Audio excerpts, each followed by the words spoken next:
Not A by Saturdead.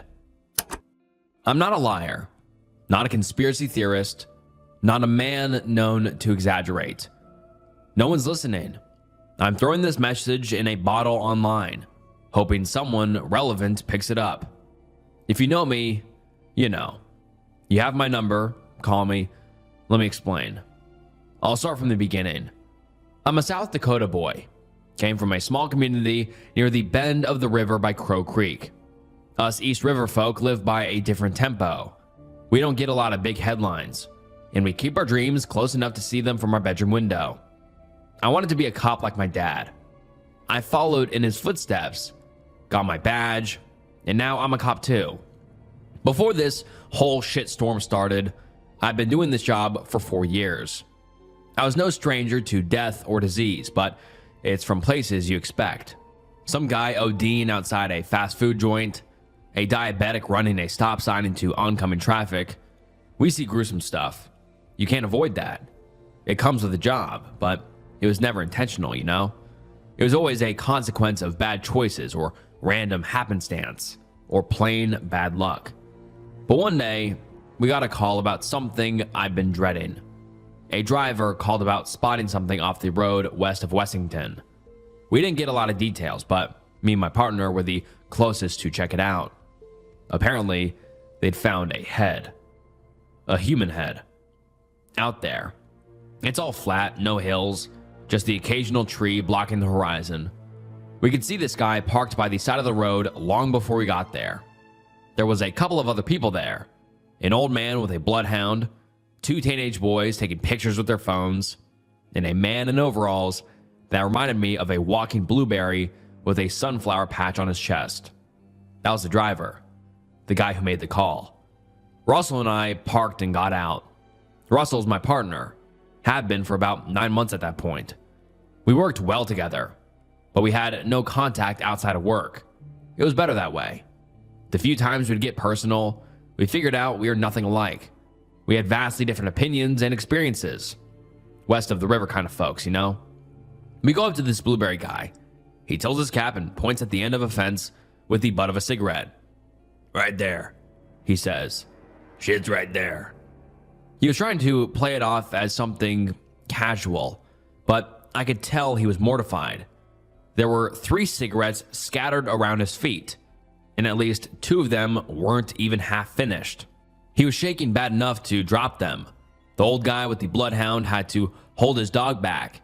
Not that I was angry or something, but it seemed desperate to sniff the thing. And from where I was standing, that's what it looked like. A thing. Not a head. Not a person. Just this pale blotch of skin lined up against a fence pole. "I was stopping to talk to Chris when I saw it," the driver continued. "That's Chris." The old man raised a hand and snapped at his dog, who finally calmed down. "I stepped back and called you guys. I barely looked. Not a peep." Russell asked the mandatory questions, establishing a time frame, asking about the witnesses, what he was doing, all that stuff.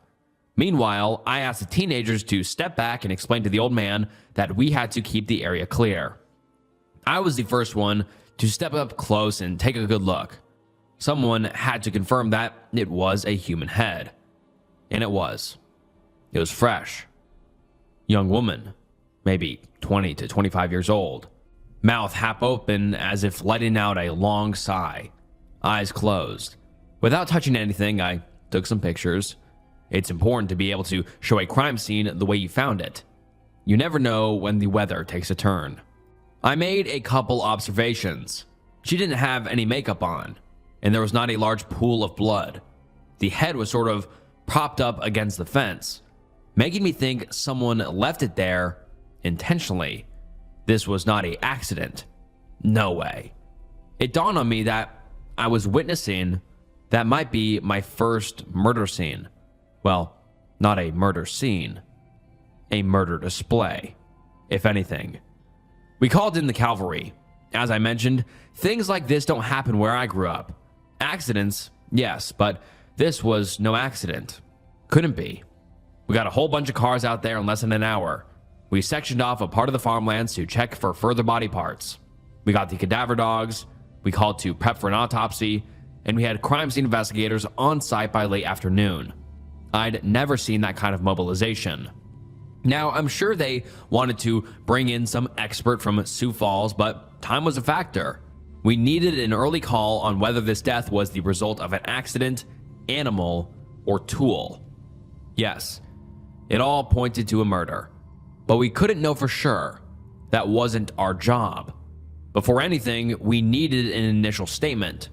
We had a coroner and a medical examiner ready. Problem was, these were local guys, and they weren't prepared. Not in the least. Me and Russell were sent along to get them up to speed as a sort of go-between. We were the first to get there, after all. We got the pictures and the initial statements. Also, we knew these people. That'd make things easier. Russell and I got there just before dinner time. The medical examiner had gotten there about 10 minutes ahead of us, but the coroner was already getting work done. The medical examiner was a lady named Corrine, early 40s, mother of 4, no-nonsense kind of woman with a bad but honest temper. The coroner's name was Daly. Man ought to have retired by then, but he was still going at it.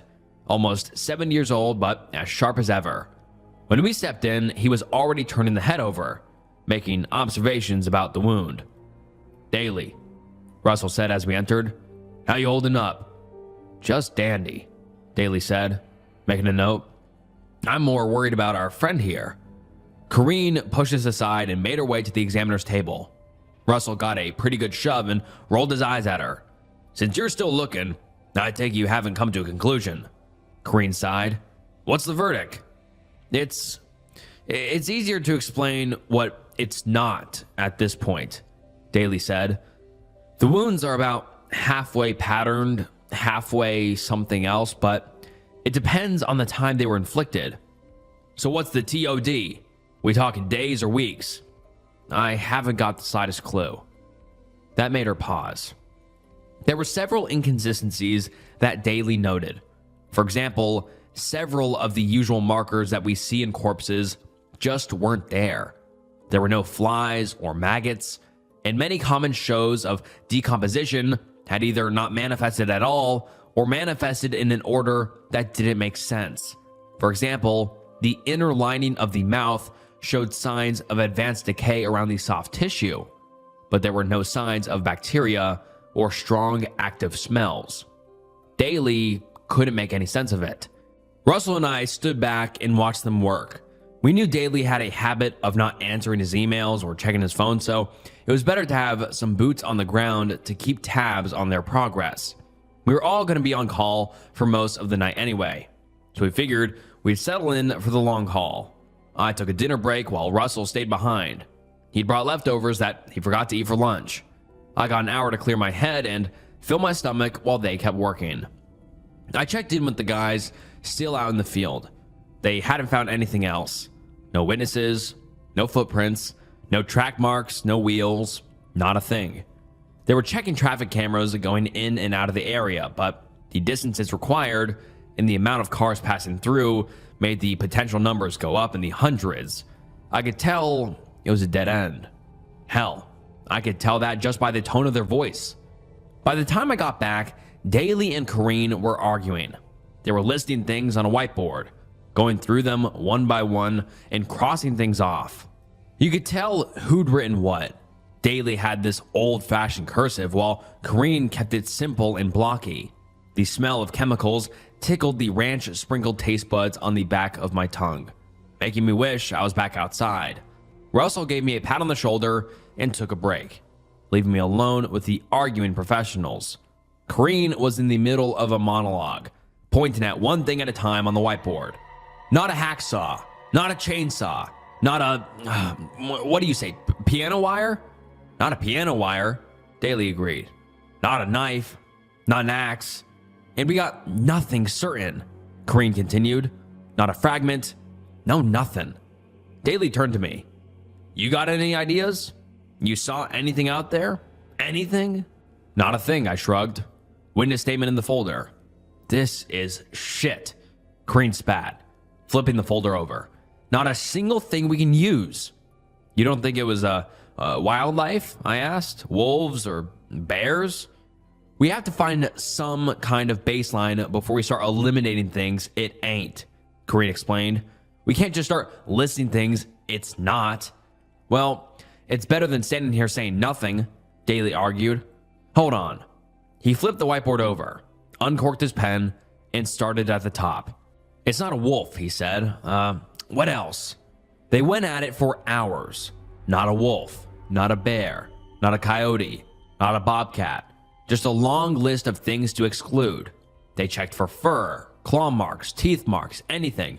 All the while, Russell and I went up and down the stairs, calling the chief to let him know there was nothing to report. By 8 p.m., we were running in circles. We called it a night. Corrine packed up first. Then Russell and I got off the clock. Russell headed home immediately, but I noticed Daly sticking around a little longer. I pretended to look for my keys as I kept an eye on him.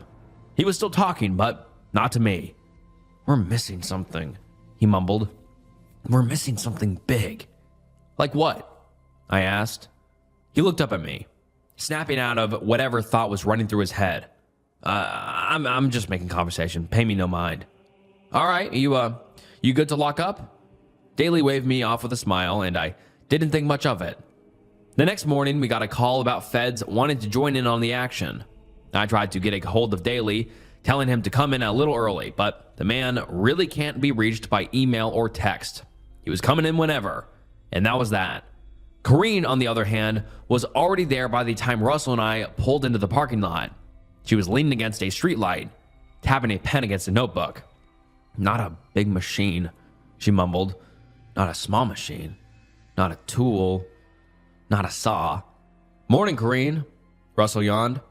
Trying to get some work done before the feds get here? She ignored us. We'd gotten the spare keys to open. Daly got the other pair.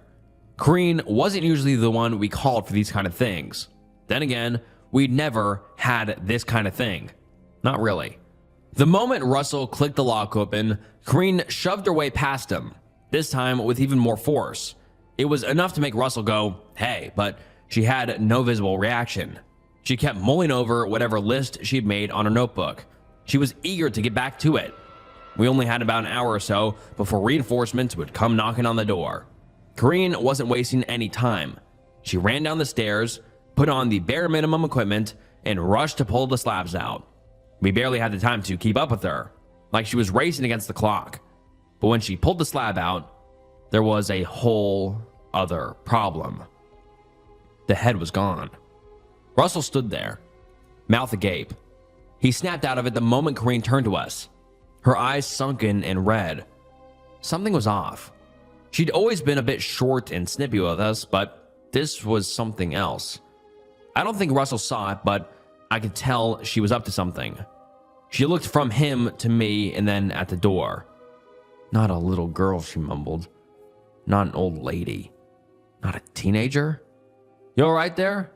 Russell asked. You slept okay? I could tell she wasn't listening. There was something about the white of her eye that bugged me. A sort of micro twitch, like a nervous dog. When she suddenly burst into a sprint.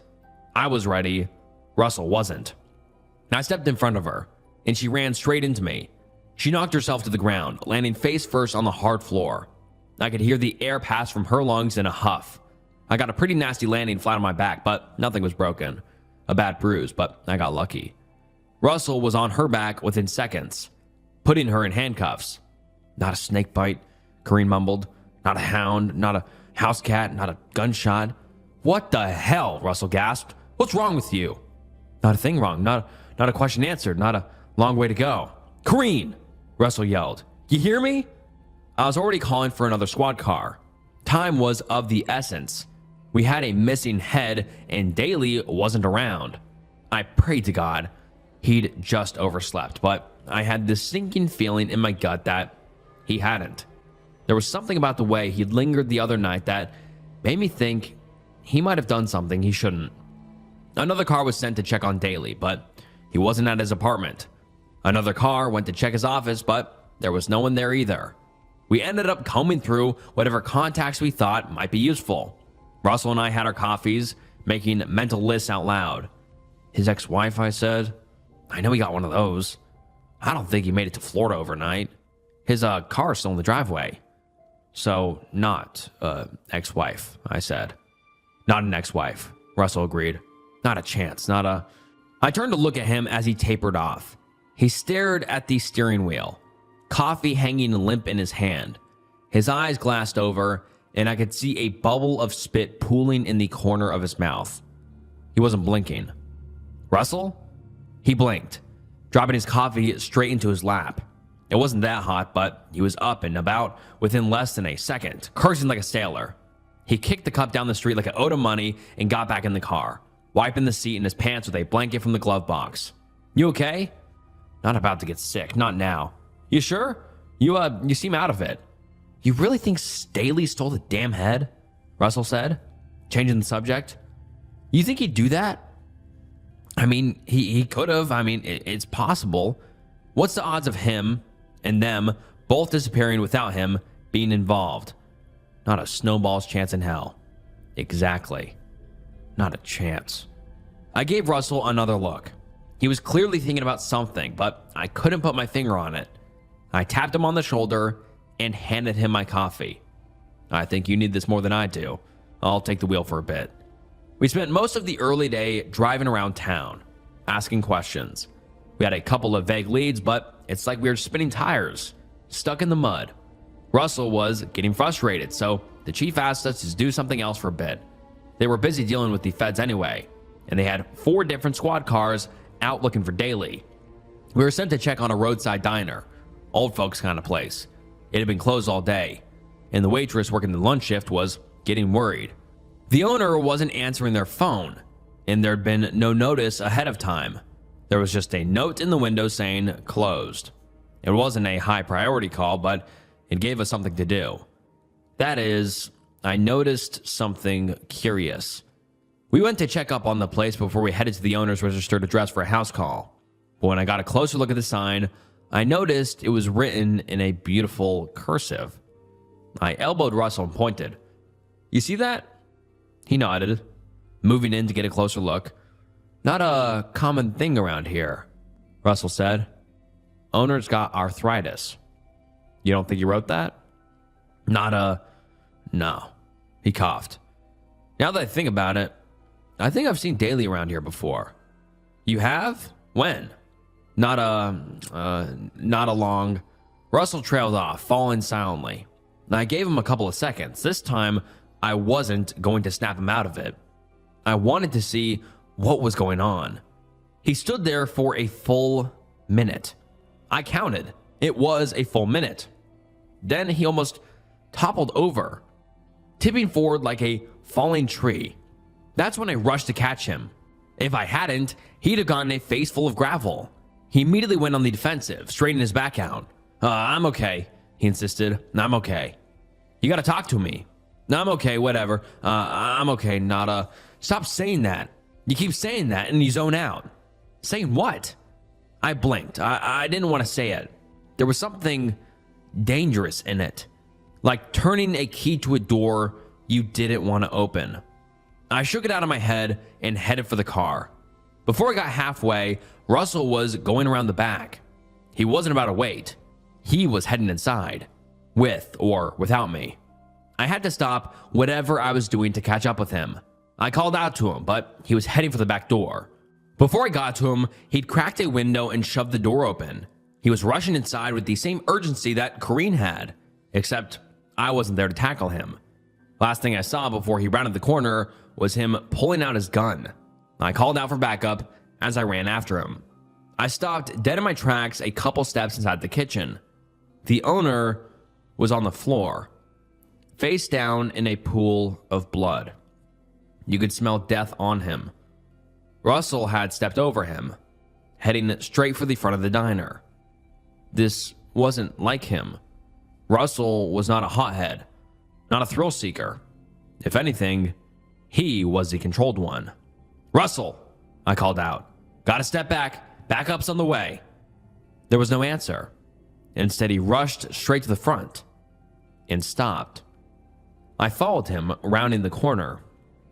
The blinders were shut, casting the whole serving area in a gray shade. A couple streaks of sunlight made their way through the shutters, lighting up the white spaces with spots of red. Daly had been busy. Without a whiteboard, he'd been writing on the furniture with whatever pen was closest. Turns out that pen was blood. The first few sentences seemed familiar. Not a cougar. Not a lion. Not a panther. Not a gator. More animals, but the further in you got, the text got smaller, more concentrated, and the sentences grew stranger. Not a lot. Not a little. Not a lord. Not a queen. Then, at the far end, there was something written on the table. Russell had already got there, picking something up from it. As I got closer, I saw the text, while trying to keep an eye on my partner. The text was cleaner, underlined. Not a person. Not a person. Russell nodded. Yeah, that makes sense. What's that you're holding? I asked. What are you doing? He dropped his handgun to the floor and cradled something between his hands. As I got closer, I saw what it was. The bottom jaw of the missing head, torn loose. Not a person, Russell repeated. Not a threat. You ought to put that down. We got people coming any second. He looked up at me, elated, this immense sense of relief spreading over his face. It's not a person, he repeated. It's okay. Not a person. Not a corpse. What's not a corpse? He held up the jaw, looking me in the eye, and without looking away, he put it up to his lips and bit off a mouthful. It didn't make the sound I thought it would. Instead, there was a soft and mushy kind of noise, like someone biting a jelly-filled marshmallow. He barely chewed it for a second before he got another chunk. She? He said, mouthful. It's fine, not a person. I kept shaking my head, backing away. I didn't even notice I'd pulled my gun. He held the flesh out to me, looking like I'd say something hurtful. Try it, he smiled. Try a little. No way, I said. Nada. I had to stop myself. I had to physically stop myself. Thinking about this sentence made my head spiral into a pattern of repetition over and over again, like an allergic reaction in the back of my mind. I slapped my hands over my mouth, smacking my front teeth with the metal of my gun. I didn't know what to do. I couldn't shoot Russell, but I couldn't stay, and I turned away. I hadn't noticed the bathroom door opening, the one in the back, near the grill, and I hadn't noticed Daly waddling out of it. Turns out, he'd had a meal of his own. He'd eaten most of its head. Hair was still hanging out the side of his mouth. His glasses were clinging to the tip of his nose, a single good shake from falling to the floor. In the dark, his hands looked black rather than bloody, but you could tell from the smell. I ran straight into him, almost knocking him over. He fumbled his steps a little, leaned back against the rail, and braced himself. It's okay, Daly burped. It's not a person. Not a corpse, Russell added. Not a soul. I could hear myself finishing the sentence. I was just a syllable or two away. I wanted to say it was not a person too. Not a problem. Not a... Instead, I pushed past Daly. I rushed forward, leaping over the dead body, and threw myself out the back door. I got a good 10-15 feet out past the door before I looked back.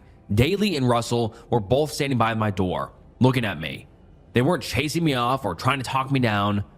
They just stood there, mumbling the same pattern, the same rhythm. They couldn't figure out what the hell this thing was, so they were just listing things it wasn't. Not of this, not of that. Then I heard something, a dragging sound, and I realized they weren't looking at me. They were looking at something behind me. Something cold and mucus covered wrapped around my eyes like wet seaweed. I screamed, but that only served to open my mouth. Something cold got pushed in past my tongue, tickling my tonsils, and I swallowed. I choked as something bitter and meaty swirled down my gullet. It felt like someone had thrown a sack of bricks off a tall bridge, landing hard in the bottom of my stomach. I fell forward, gasping for air and scraping my knees. I was dry heaving to get that thing out of me. My eyes were covered in grease, and all I see is this figure. It emerged from behind me, moving past me. I barely saw the shape of it, but it had something like a big arm coming out of its side. It looked like a big corn cob, but instead of kernels, there were pieces. There was the shape of a foot, a hand, long hair from a scalp as it moved past me. Daly and Russell silently joined in. Before they disappeared down the northern field, I heard something snap and tumble to the ground. I got to my feet stumbling. I made it to the bathroom. I shoved fingers down my throat, but no matter what I did, nothing came of it. Something was stuck in the pit of my stomach, and by the time backup arrived, I was sobbing on my knees, bent over a bloody toilet seat. I was screaming into the porcelain, begging for whatever was inside of me to leave, but it didn't. They had to drag me up by my arms. It didn't get any of it out. Not a piece. Not a little piece. Not a single little piece. They didn't find Daly or Russell. I ended up with a 2-night stay at the hospital. Apparently, something similar happened to Corrine. She'd had a breakdown, and they were still trying to figure out the problem. Some signs pointed to a fungal infection, but they couldn't find the cause. The doctor determined that it was not a virus, not a bacterial infection, not a misfolded prion. They had to put her on an IV, and they couldn't get her to shut her mouth long enough to eat. They were still trying to figure me out when I got sent home. They said I wasn't as far gone. Paid leave. 3 weeks. 3 weeks turned to 6 as the test results came back inconclusive over and over again. At one point, they thought I had some kind of contagion, but they couldn't say for sure.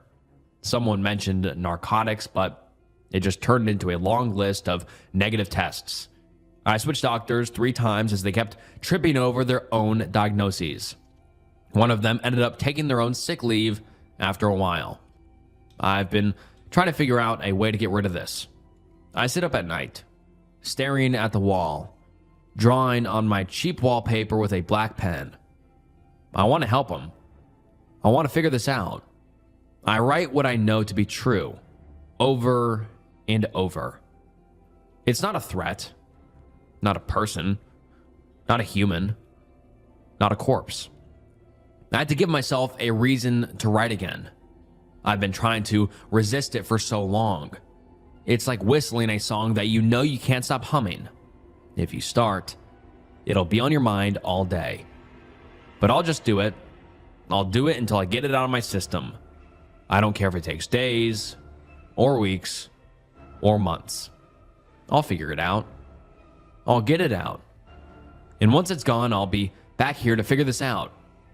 Not a day, not a week, not a month, not a year, not a threat, not a person, not a killer, not a beast, not a thing, not a. My father spent 30 years running from a small town church. I just found out why. Written by Something Goes Here, too. My father was a hard-working man. He worked 10 or 12 hours a day, 6 days a week. We barely talked. Some days I'd find him passed out on the living room couch or at the kitchen table with a beer. Eyes on the newspaper, but not really seeing it. His eyes would be sad and distant, face flushed. A couple beers in, he'd get like this. He wasn't drunk, just tipsy. I wasn't neglected, not by any means, but I was never front and center in his mind. Or at least, that's what it felt like. That's just the kind of dad he was. But then he died. We buried him the summer I turned 16. He fell asleep at the wheel and went into a ditch on his drive home from work. Mom was, of course, devastated. He had a whole storage unit of bits and pieces of his life, a storage unit that we couldn't afford anymore. Mom drove me out there one afternoon, a few weeks after the funeral. The stuff she wanted to save went into the trunk, boxes and boxes of stuff. We went through everything. The air was thick with dust mites. He painted in college. My father, who would sit with a 1,000-yard stare at the dinner table after a brutal day at work, had been a pretty good artist back then. There were a couple of landscapes, a few portraits of people I didn't recognize, but that my mom said were distant relatives, and half a dozen paintings of the same building. A little black church. It was squat, square, and plain. An unassuming building. The kind of tiny county church that could fit no more than a couple of dozen people. I knew my father was from the boonies, way out in the country. "Mom, where is this church?" I asked, tilting the painting up. She glanced over and squinted at the painting. "That's from when your dad was a kid. A church near where he grew up." "He went there?" "I guess so.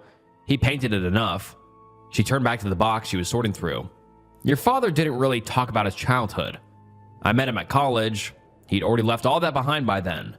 He wasn't close to his family." I stared at the building. Just a small, dark building in the middle of nowhere. We went to my mom's folks every year. I'd never met my dad's family. They had barely showed up at his funeral. "That's what makes all these paintings so strange." She paused, wiping the sweat from her forehead. "He must have done them early in college before we met. After that, he never painted churches again. Just landscapes. Pretty sunsets, normal stuff. You ever ask him about it?" "A few times." She stood there quietly, staring at nothing. "He just changed the subject. He was good at that. He was excellent at that. I couldn't throw them away. Someday they'd end up in someone else's trash pile. Forgotten. But not yet. I hung them up in my bedroom. All 6 paintings, arranged on the wall above my desk, where I'd seen them while doing homework. Mom came in one night, stood in the doorway, looking at them. She didn't say anything for a long time. You really want those up?" she finally asked. "Yeah." She nodded and left. We didn't talk about them again. 2 years passed. The paintings stayed on my wall. I graduated, applied to colleges, got accepted. Mom wrapped each one in newspaper when I packed. Everything I owned went into the back of the car. She drove me 3 hours north and helped me carry the boxes up 4 flights of stairs to my dorm room. Mom hugged me at the door. "Call me on Sundays." "I will." She looked at me for a second, then left. I unpacked the paintings last, hung them on the wall above my desk in 2 rows of 3. I called my mom most Sundays. "How's school?" she asked one Sunday in my junior year. "Good. I'm graduating in May. Your father would be proud." She always said that. I never knew if it was true. "Hey, something weird happened last week," she said. "Some of your dad's family showed up at the house." "What? Who?" "I don't know. A man and a woman. They said they were his cousins. Wanted to go through his things. See if there was anything they could have after all these years." "What did he tell them?" "I told him to leave. It felt wrong, Charlie. They weren't at his funeral. They never called, never sent a card. Now they want his stuff." I stared at the paintings on my wall. Did they say what they were looking for? No, just that they wanted something to remember him by. She paused. "They asked about you too. Where you were going to school, what you were studying. I didn't like it." "You didn't tell them anything, right?" "Of course not. I'm not stupid," she sighed. "It just bothered me. Why now? What changed?" I didn't have any answer for her. I packed up my dorm room in May. Everything fit in the back of a borrowed pickup truck. The paintings came down last. I wrapped each one in newspaper, careful with the frames. I was carrying the last one down the stairs when my phone rang. I shifted the painting to one hand and dug my phone out with the other. My foot caught the edge of a step. The painting hit the landing before I did. The frame splintered. Shit. I crouched down and picked through the pieces. The canvas was fine, just some scratches. I pulled it free from the broken frame and something fell out. A small piece of paper, yellowed and folded. It had been tucked behind the canvas, invisible until now. I unfolded it.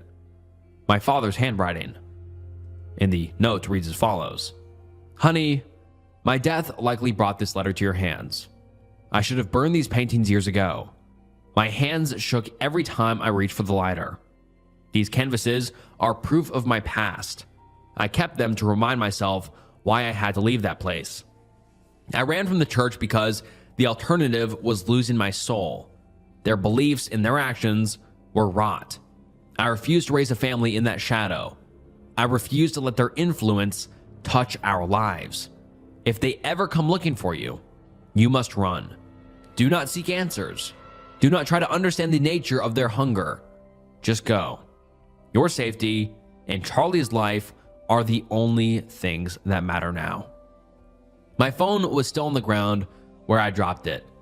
I picked it up and called my mom back. "Mom," I said, tell me about Dad's family again. The ones who came to the house? What? Why? Just tell me. They were strange. The women did most of the talking. She had this accent, a really thick southern one. She kept smiling, but it didn't reach her eyes. The man just stood there and stared at me. What did they look like? Old, 50, 60 maybe. Dressed like they were going to church. Very modest, very religious looking, I guess. I looked down at the letter in my hand. "Charlie, what's going on?" "I don't know yet," I said, "but I'm going to find out."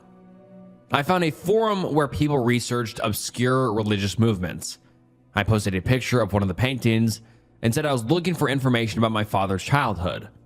3 days later, someone sent me an image. No message, just an attachment. A photograph of a handwritten list. Names in 2 columns, maybe 30 or 40 total. Some had lines drawn through them. My father's name was third from the top, crossed off.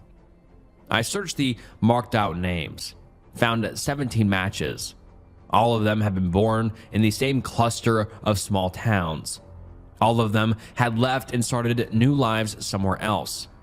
Then they vanished or died under suspicious circumstances. Sometimes 20 years after they'd gone, sometimes 30. A sick feeling settled in my stomach. Maybe it hadn't been an accident. A letter arrived 2 weeks later. My name and my apartment address written in neat, careful script. The postmark was from a town I didn't recognize, somewhere in the South. I opened it, standing in my kitchen. "Dear Charlie, your mother probably mentioned we stopped by to see her recently. We should have reached out sooner. We know it's been years since your father passed, and we're sorry we weren't there for you both during that time. We've been thinking about your dad a lot lately. He was family, even if you didn't always see eye to eye when he was younger. We'd love to share some stories about him with you, if you're interested. We have some old photographs we thought you might like to see. We'll be passing through your area next month for a church retreat. If you'd like to meet for dinner, we'd enjoy getting to know you. No pressure at all. We understand if the timing doesn't work. God bless. Thomas and Sarah." And there was a phone number at the bottom. I didn't call the number. I sat on my apartment floor with the letter in my hands. They knew where I lived. They knew where my mother lived, and they had a list with my father's name crossed off. I packed a bag. I told my mom I was taking a road trip, seeing the country before job hunting started. She thought it was a good idea. Said I'd earned a break. I didn't tell her where I was going. Didn't tell her about the letter, or the list, or why I was really leaving. The drive took 2 days. I could have done it in one if I'd pushed, but I didn't want to drive exhausted. The landscape changed as I drove south. Flat farmland gave way to rolling hills, then thick forests that pressed close to the highway. Small towns appeared and disappeared, each one looking more tired than the last. I stopped for the night at a motel off the interstate. Sleep didn't come easy. The next morning, I drove the last 100 miles. State highways, then country roads, then roads that barely had names. The trees got thicker, houses became sparse, set back from the road behind long gravel driveways. I passed a hand-painted sign, "Welcome to God's country." 20 minutes later, I found the town. A gas station, a post office, a Dollar General, and a diner that looked like it had been there since the 1950s. Everything else was houses and churches. Lots of churches. I drove through slowly. People on the sidewalk stopped and watched my car pass. Strangers probably didn't come through here often. The motel was on the edge of town, a single-story, L-shaped building with maybe a dozen rooms. The sign out front said Travelot Motel, but the paint was peeling and half the letters were burned out. I sat in the car for a minute. If these people were as connected as I thought, they'd hear about a stranger in town. Probably already had. I'd register under my mother's maiden name. Pay cash. No paper trail. I checked in, then took the key and went to find my room. Thin carpet, floral bedspread that didn't match the curtains, a TV bolted to the dresser. The bathroom was small but clean. I dropped my bag on the bed and sat down. I was here. Now what? I decided to get food first, figure things out on a full stomach. The diner was easy to find, right on the main road. Half a dozen pickup trucks in the parking lot. I went inside. The conversations dropped when I walked in. People looked up, then went back to their meals. I sat at the counter. A waitress came over, an older woman with gray hair pulled back in a bun. Her name tag said Linda. "What can I get you, honey?" "Coffee and a burger, whatever's good." "Everything's good here," she smiled. "You just getting into town?" "Yeah, staying at the motel for a few days." "Visiting family?" "Something like that," I said.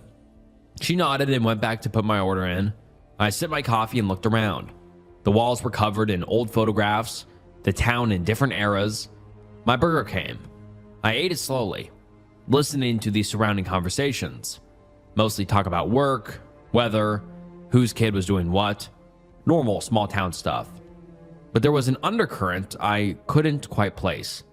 The way people's eyes would flicker toward me, then away. The way conversation seemed to pause when I shifted in my seat. I paid my bill in cash and left. Drove around for a while, getting my bearings. Eventually, found the church, about 3 miles outside town, set back from the road behind a chain link fence, just like in my father's paintings. Small, square, black painted wood.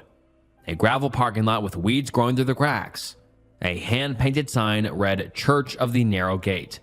Service on 10 and 6. I didn't stop. Just drove past. Slow enough to take it all in, and I headed back to the motel.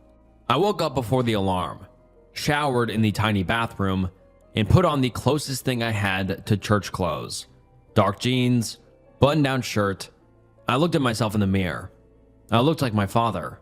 Same jaw, same eyes, same way of standing with my shoulders slightly hunched. If anyone there remembered him, they'd recognize me. If someone did recognize my face, I could claim distant relation. Say I was looking into family history. Give myself room to back out if things felt wrong. It wasn't much of a plan, but it was something. I drove to the church at 9:30. Service started at 10.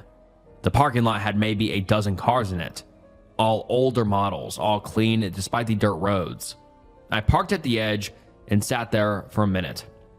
Hands on the wheel. This was stupid. I should turn around, drive home, forget about all of it. The front door was propped open. I could hear singing inside. Voices raised in a hymn I didn't recognize. I walked up the 3 concrete steps and went in. The interior was plain. Wooden pews, maybe 15 rows, a simple pulpit at the front. No stained glass, no decorations except for a large wooden cross on the wall behind the pulpit. Maybe 20 people scattered through the pews, families mostly, a few older couples. Everyone dressed modestly. I was underdressed. A few heads turned as I walked in. An older man near the back gestured to the empty space beside him. I nodded and sat down. The singing continued. I didn't know the words, so I just stood there while everyone around me sang. The hymn ended and everyone took a seat. A man at the front, middle-aged with thinning hair and a kind face, stepped up to the pulpit. "Let us pray." Everyone bowed their heads. I did the same. The prayer was long. Standard stuff about grace and mercy and walking in the light. Nothing that raised any red flags. When it ended, the preacher launched into a sermon about the book of Revelation, the end times, the tribulation, how the faithful would be saved and the wicked would face judgment. Halfway through, people started speaking in tongues. Just a few at first, scattered through the congregation, nonsense syllables that rose and fell in rhythm with the preacher's words. Then more joined in. Within a minute, maybe half the room was doing it. I'd seen speaking in tongues before. It usually lasted a minute or two. Then people would quiet down. This didn't stop. It built, got louder. The voices started to synchronize, falling into the same rhythm and the same cadence. It stopped sounding like random utterances and started sounding like a chant. The preacher kept talking, his voice rising to be heard above the congregation, but he wasn't trying to quiet them. He was encouraging it. His words shifted. His English dissolved into a guttural thrum. He wailed in a dialect of alien consonants and sibilant hisses. The sound dropped into a register that felt like a physical weight pressing against my ribcage. This was a predatory cadence. It echoed the damp, dark earth hidden beneath the floorboards. The air in the church felt thick. My head started to ache, a dull pressure behind my eyes. The woman in front of me was shaking, her hands raised, her head thrown back, her posture stiffened, her spine locking up against the wood. A sequence of rapid, glottal clicks began to pour from her throat. These were sharp, almost precursive sounds. They were the noise of dry husks grinding together in a wind, or pebbles sliding down a mountain. The rest of the congregation joined in a unified, dissonant wall of sound. Their voices had a low, vibrating frequency that rattled the marrow in my bones. I wanted to leave, but getting up and walking out would draw attention, so I stayed in my seat and tried to breathe through it. The chanting reached a peak, then suddenly stopped. Complete silence. The preacher lowered his head, placed both hands on the pulpit. When he looked up, he was smiling. "The Spirit is with us today, brothers and sisters. Let us give thanks." Everyone murmured in agreement. The woman in front of me bowed her head, calm now. The preacher stepped down from the pulpit. The service seemed to be ending. People started to talk quietly among themselves. Behind the pulpit, a door at the back of the church opened. A man stepped through. He wore a white suit, immaculate, spotless. He also wore a pale mask that covered his entire face. No features, just plain white with 2 holes for eyes. The congregation went quiet again. The silence changed into something reverent, expectant. The man in the mask walked slowly to the pulpit. His gaze swept across the pews row by row. When his eyes passed over me, I felt a weight, like something pressing against my skull. "Brothers and sisters," he said. His voice was deep, southern accent thick and smooth. "We gather here in the shadow of the Almighty. We stand at the edge of eternity. The great work continues, and we are blessed to be a part of it." He raised one hand. "Let us give thanks for what has been provided. Let us prepare for what is to come." The congregation responded in unison. It wasn't exactly words, more like a low hum that vibrated through the building. I felt it in my chest, in my teeth. The man in the mask began to speak. It wasn't English or tongues, something stranger. The sounds were incomprehensible, syllables that didn't fit together, rhymes that made my head pound harder. Images flashed in my mind. A pale mass shifted in the darkness. This shape was vast and wet and ancient. I felt a heavy undulation in the deep. A slick muscle began rising toward the surface of my thoughts. This presence radiated a cold, absolute hunger. I closed my eyes, tried to block it out, but closing my eyes only made it worse. The vision was clearer in the dark. The chanting ended abruptly, and I opened my eyes. The man in the mask was looking directly at me. For several seconds, neither of us moved. Then he lowered his hand and stepped back from the pulpit. He turned and walked through the door behind him. It closed with a soft click. The congregation started moving again. People stood, gathered their things, headed for the exits, like nothing unusual had happened. The man beside me stood and offered his hand. "Welcome, I don't think we've met." I shook his hand. Charlie, just visiting. He nodded slowly. You look familiar. You got family around here? Distant relatives, I think. I'm trying to track down some family history. Thought I'd start by visiting local churches. Well, you came to the right place. Lots of old families around here. He smiled. I'm Tom. You should come back for evening service, 6 o'clock, more informal. Good chance to meet people. Ask about your folks. I'll think about it. You do that. Tom patted my shoulder and walked away. I stood there for another minute, waiting for my head to clear. The pressure was fading, but slowly. The vision was reluctant to let go. I walked out into the parking lot, and the sun felt like it was too bright. I squinted against it and got into my car, hands shaking. I gripped the steering wheel until they steadied.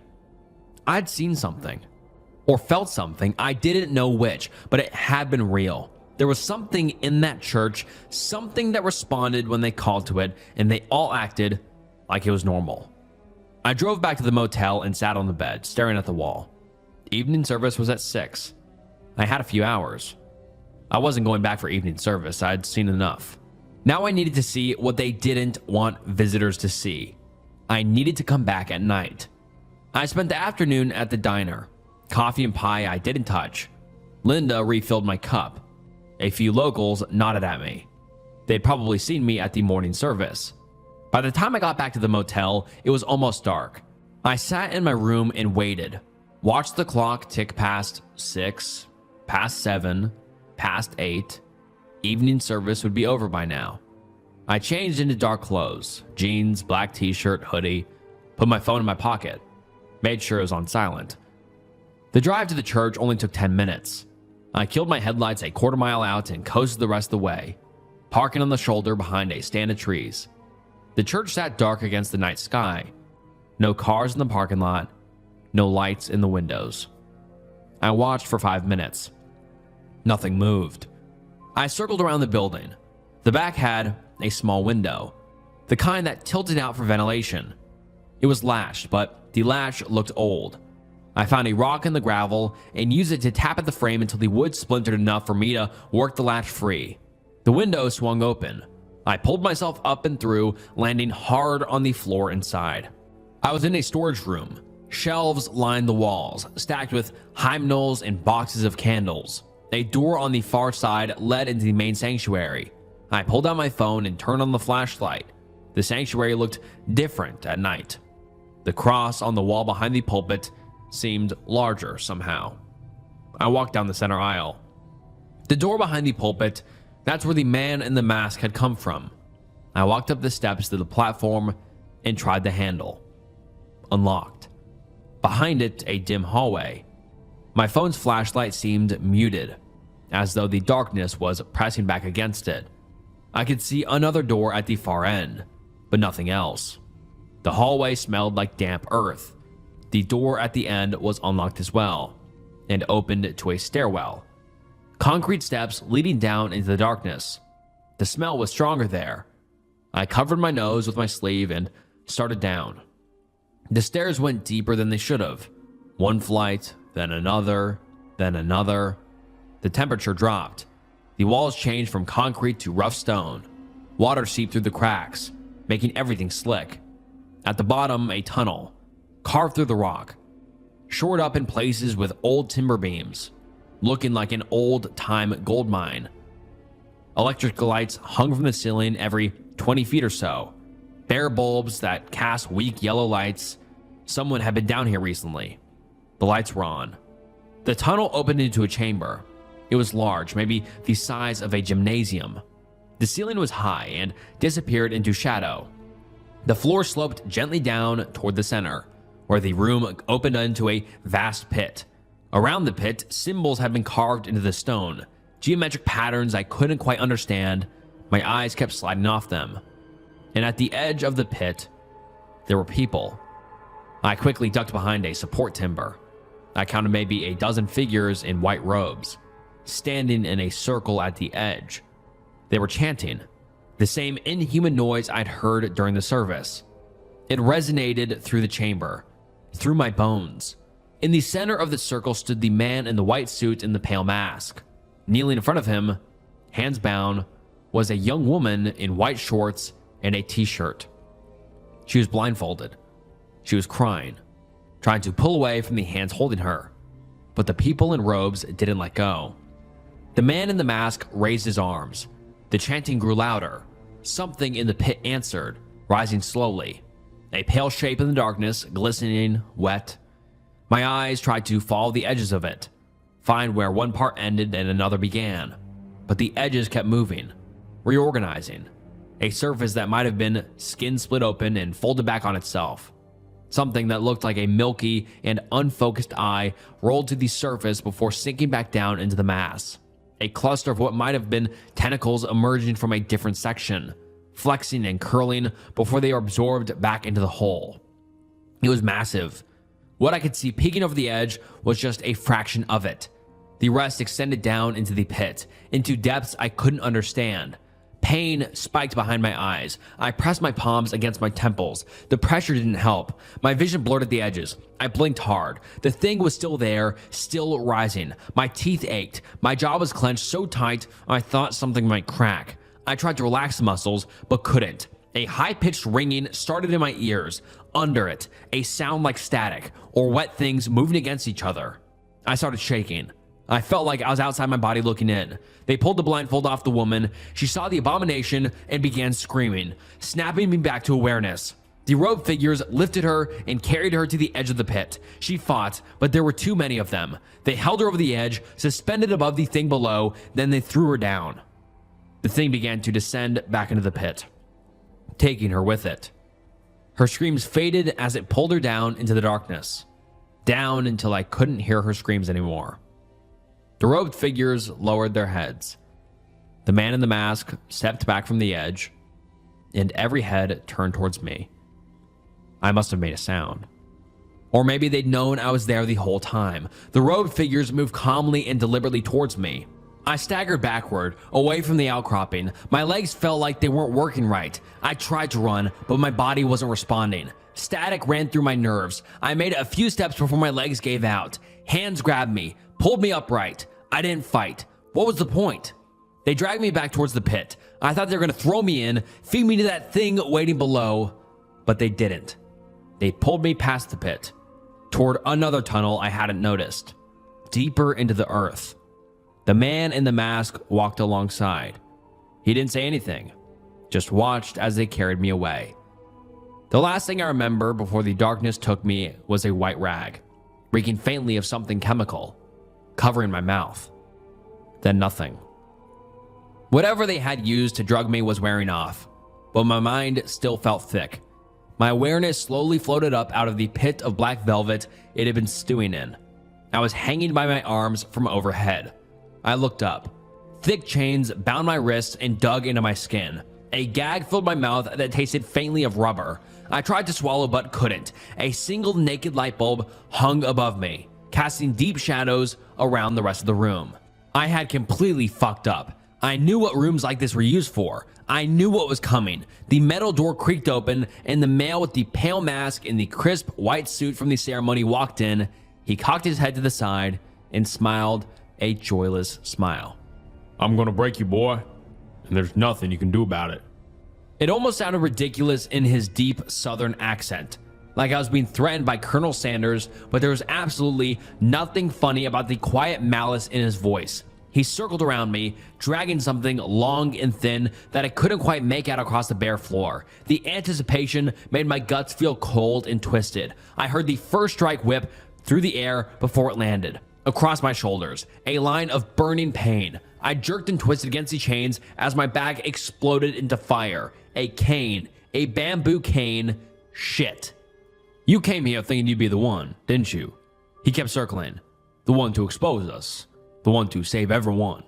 His voice seemed to jump around, sometimes close to my ear, sometimes behind me. Another strike, lower this time. I strained against the chains, biting into my flesh. Yo, what? 21? 22? You've been alive long enough that you think you understand how the world works. You have no fucking clue. 3 vicious strikes, one right after the other. My screams were muffled by the thick gag. I tried to focus, but between the pain and the drugs, my mind felt soft. You were careful, or at least you thought you were. Thought you'd be covered your tracks. His voice stayed level, almost bored.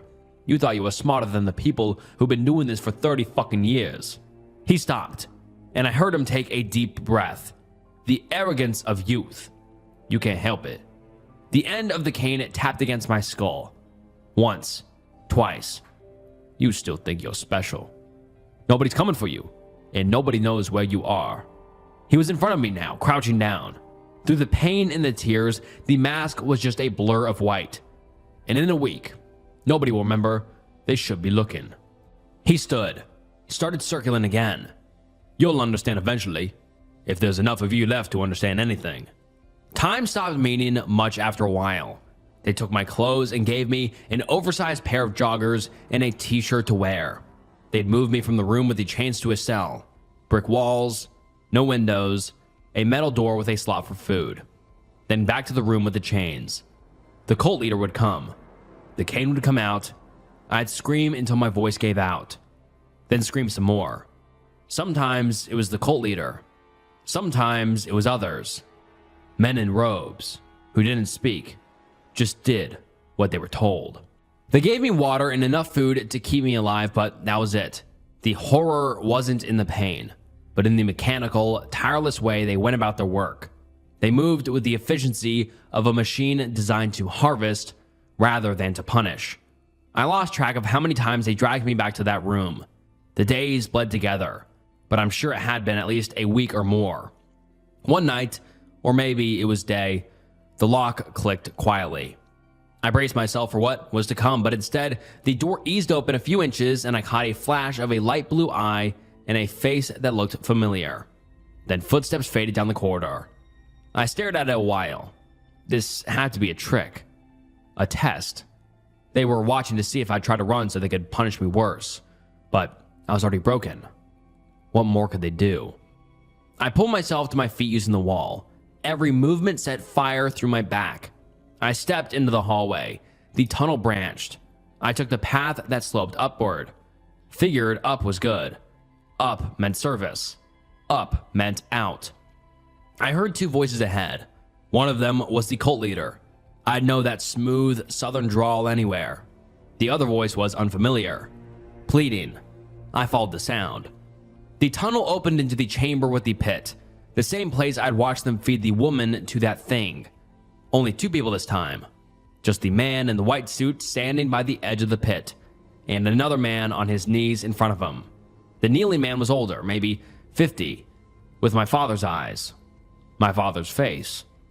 I knew it without being told. This was the person who'd sent me the list. This was family. The cult leader had a gun. He was talking, his voice calm and measured, explaining something to the man on the ground. I couldn't make out the words. Then he raised the gun and fired. The sound echoed through the chamber. My distant relative fell forward, clutching his chest. I ran at him, my legs barely working. I stumbled once, caught myself, kept going. The cult leader heard me at the last second and started to turn. I tackled him with all the strength I could manage. My shoulder drove into his ribs and he went over the edge. For a split second, I thought I was going down with him. My momentum carried me forward, my feet skittling on the damp cavern floor. Then I caught my balance before I went off too. He fell, the pale mask coming loose and drifting away from his face. Just an old man. White hair, deep wrinkles, eyes wide with terror. His white suit bright against the darkness below. He didn't scream, or if he did, I couldn't hear it over the sound of the cycloplane shifting of weight within the gloom. A rhythmic, wet grinding of cartilage and bone rising to meet him. I staggered over to the man laying on the ground. He looked so much like my father, it hurt. He was still breathing, shallow and wet-sounding breaths. Blood spread across his shirt. Go, he whispered. His eyes found mine. Same shape as my father's, but lighter. Go now. I can't leave you. You have to. He coughed. More blood at the corner of his mouth. Tell people. Tell them what happens here.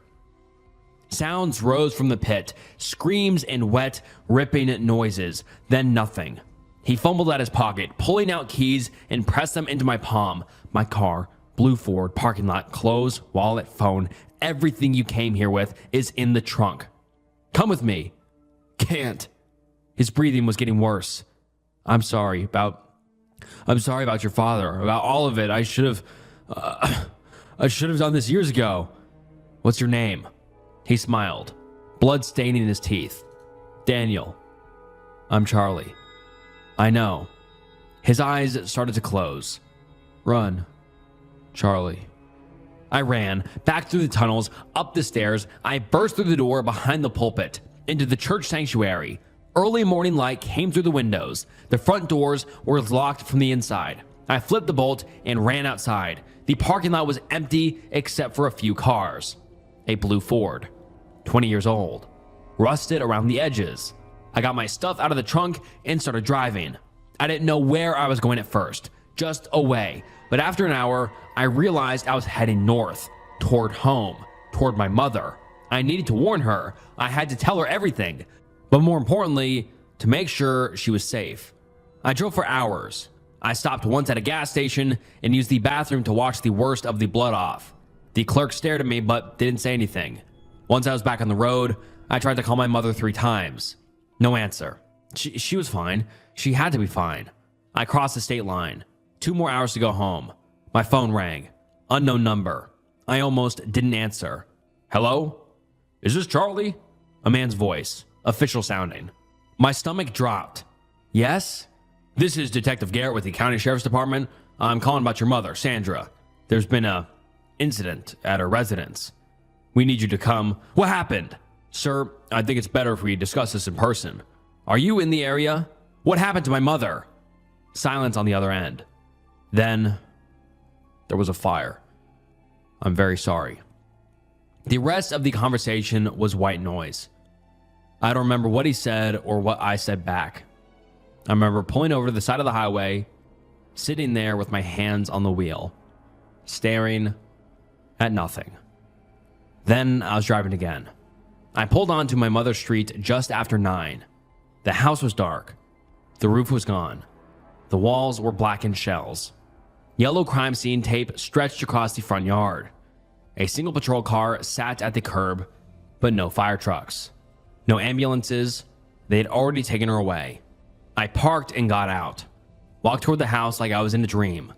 The patrol officer got out of his car when he saw me approaching the tape. Sir, this is an active investigation. That's my house, I said. My mother. Hold on. He pulled out his phone, made a call. Spoke quietly for a minute, then hung up. Detective Garrett is on his way. Should be about 20 minutes. You want to wait in your car? I shook my head. The officer went back to his car, but kept watching me. I sat down on the curb across the street. The smell of burned wood hung in the air. Wet ash. Chemicals from whatever the firefighters had used.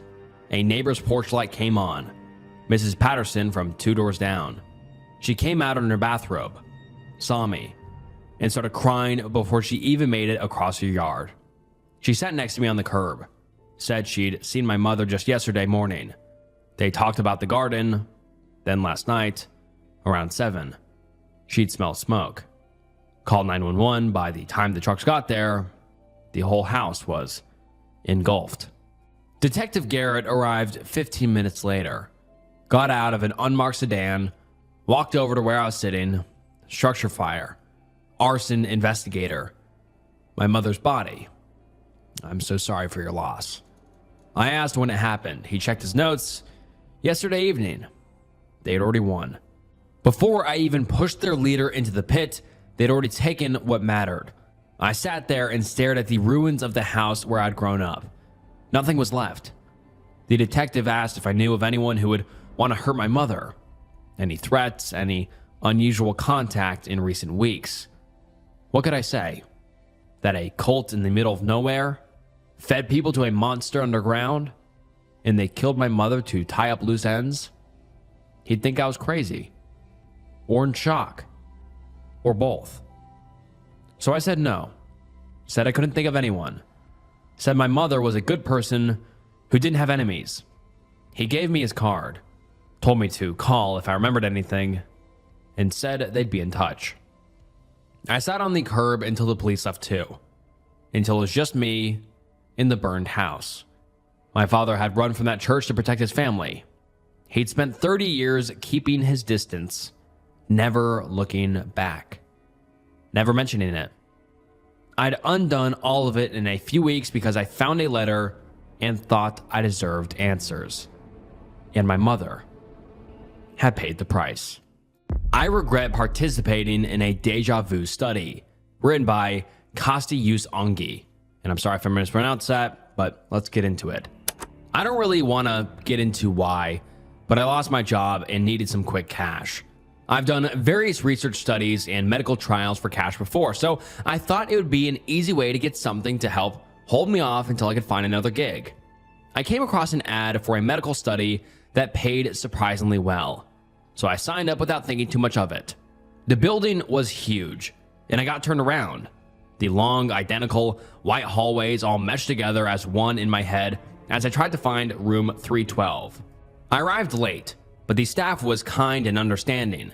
I was told that this study was on deja vu, and that full participation in this study required the insertion of a microchip into the brain. Look, I really didn't want a chip implanted in my head, but this study paid really well, and I needed the money.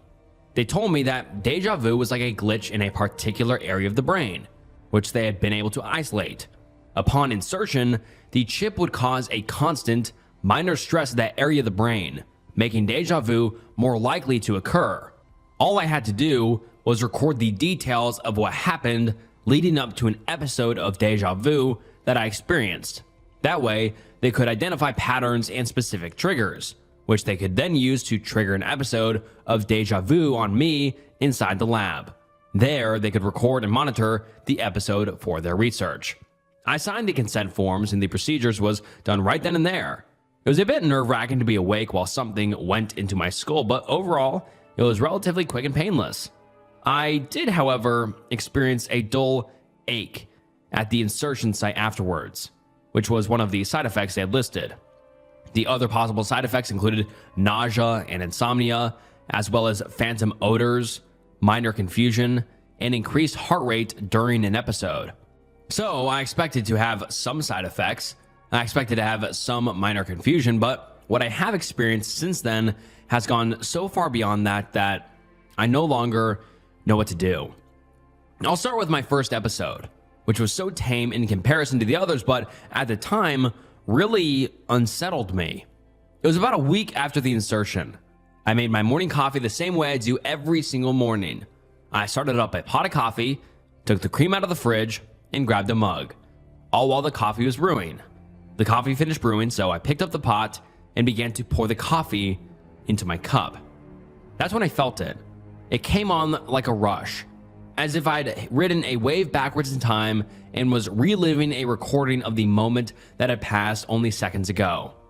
I know I pour my coffee the same exact way every morning, but this was different. I hadn't just poured my coffee like this before, I had lived this very moment. The rush wore off, and I was left in a kind of daze. Unlike any time I'd experienced deja vu in the past, my vision was fuzzy, and I was on autopilot as I poured the last bit of coffee into my mug. I picked up the mug, and I took a sip. It wasn't coffee.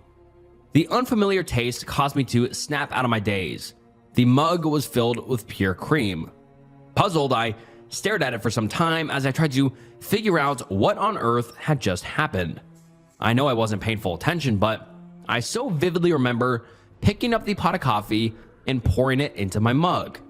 But when I looked back, the coffee pot was full and untouched. The cap to the cream sat on the counter, and the container of cream was half empty. They said minor confusion was a side effect that went along with an episode of deja vu, but I started to pour my coffee before the deja vu set in, so it just didn't make sense. It was so unsettling, but I eventually accepted it. Attempted to transfer the cream from my mug back into the container and poured an actual cup of coffee. I convinced myself that it wasn't that big of a deal, which is something I now regret. The second time I felt deja vu was 3 days later. I was in the bathroom brushing my teeth, nothing out of the ordinary. It was just as is when I would brush my teeth before bed. I didn't really think too much of it. what I was doing. My mind was wandering here and there in a few different directions, never fully focused on the actual act of brushing my teeth, but I was still conscious and aware. Of course, I've brushed my teeth in this same spot before, but when the rush of deja vu hit me, I was certain that I had rewound time and was now reliving this exact experience of brushing my teeth. The way I looked up at myself in the mirror, the exact movements of the bristles sweeping across my teeth, side to side, up and down, the rush faded as I continued to brush. But my mouth tasted absolutely foul, bitter. It burned. It burned so badly and I couldn't breathe. I stood over my kitchen sink, my heart beating violently as I desperately gasped for air, simultaneously spitting out a gritty white foamy substance out of my mouth. I spat and spat, but it was still there. I released the death grip I hadn't even realized I had on my own toothbrush and frantically reached for the faucet. I yanked the water on and shoved my head underneath, the water splashing both inside my mouth and all over my face. A powdery substance remained stuck to the insides of my molars, and I swished the water around aggressively in my mouth in an attempt to get rid of it fully. After several minutes of rinsing and swishing, I turned off the faucet and paused. Everything was quiet, aside from the occasional ping of the water dripping off of my face and into the metal sink. My mouth burned, and the foul taste lingered, but I was okay. My panic was subsiding, and I knew I was okay. The toothbrush I had previously had a death grip on was sitting next to the kitchen sink. It wasn't the toothbrush I'd used to brush my teeth with regularly, but I recognized it. It was the toothbrush I kept underneath my sink to clean with. And for that, I used Comet, the powdered cleaner. This was more than just the unsettling feeling I experienced after the coffee and cream incident. This was chilling. My mouth was still burning, and I couldn't imagine what would have happened if I had swallowed accidentally. I threw up not too long after that, and that night, I hardly slept at all. I planned to call the research clinic as soon as they opened the following morning and have them remove the chip. But of course, the following morning when I called, the clinic was closed. Being unemployed can make you forget what day of the week it is. And that day, I found out, was Saturday. I didn't want to stay home, but I was too scared to leave. On that day, I watched TV. I didn't eat or even brush my teeth. On that day, I did not experience deja vu. The following day, I couldn't bear to stay home. I was so afraid that I'd be alone and something terrible would happen. These mundane tasks, I didn't want to do them. I didn't want to leave, but I forced myself to. I packed my things and went to the gym. I thought that maybe it would be harder to do something stupid while surrounded by so many people. My stomach growled on the drive there, but my mouth still burned. Parts, especially near my back molars, were completely raw. I packed my toothbrush just in case, but I was too scared to brush my teeth again. I probably looked awful, but I didn't care. I hid inside of my baggy hoodie and baseball cap. Despite being hungry and in pain, the workout actually boosted my spirits quite a bit. I felt much safer being around people. And despite feeling terrified that the deja vu would hit me again, for some reason, I felt that I'd rather it hit here. I worked my arms until they refused to move anymore. And then I went to the Stairmaster. I don't know how long I had been climbing the Stairmaster for before the rush hit me, but somehow it hit even stronger than it had the previous times. I felt with all my power that I had stepped on this machine in this exact way, precisely at this exact same time. I had rewound my own timeline and was watching it play out. My vision blurred completely, but I continued to climb. I climbed up and up and up. The rush wore off and I was left in a similar weird daze, but still, I kept climbing, up and up and up. Only now the sound of my feet hitting the stairs sounded different. With every step I took, a metallic clang rang out. It was slippery. It was raining. I slipped and lost my balance. I was jolted out of my daze and instinctively grabbed at the metal post which connected the platform I was on to the handrail. My hands gripped the wet, slippery metal post with what little strength I had left, while my legs dangled in the air about 100 feet up. I was hanging off the side of a fire escape, in the rain, trying desperately not to fall to my death. My fingers turned white as they gripped around the post, but they were sliding off. I was going to fall. I had the most intense boost of adrenaline I've ever had in my life, and somehow managed to pull myself up. My fingers slipped off the pole just as I had pulled myself up. Then I scrambled forwards frantically and clung onto the side of the building. I sat crouched in that position for quite some time. I don't know how long. I never calmed down, but I eventually gained enough courage to begin the climb down. This building looked old and possibly abandoned, and I had no idea how I had gotten there. It sat on the stairs, slowly and carefully lowering myself down one step at a time. I cried when my feet hit the pavement and I saw my car parked on the street. I didn't know where I was, but it felt unsafe. There were several abandoned looking warehouse buildings. Bits of trash were being carried up by the wind and then beaten down by the rain, which was now coming down much more heavily than before. My phone was sitting on the passenger seat, although I didn't know how it got there. Never in my right mind would I leave it there, especially in an area like this. But I picked it up, typed in directions, and drove straight home, shaking and crying the entire time. I don't know how, but I managed to sleep. I woke up early the next morning and stared at my phone until the second it hit 8, which was the time the research clinic opened. My desperation poured through into my voice as I begged the receptionist to let me come in today and get the chip removed. I explained that I was having very severe side effects and needed it removed immediately. She was hesitant but scheduled me for a 3 p.m. appointment. I drove there straight after the phone call and waited in my car for hours. I wasn't going to take any chances. I went in at 2:30. I was sick of waiting. I broke down as soon as I walked into the waiting room. I felt so relieved to be here and finally get this thing removed. One of the nurses put her arm around me and guided me back to one of the patient rooms. She took my vitals and waited with me until the main clinician arrived. I remember feeling so grateful that she waited with me. I didn't want to be alone. I explained everything to the clinician.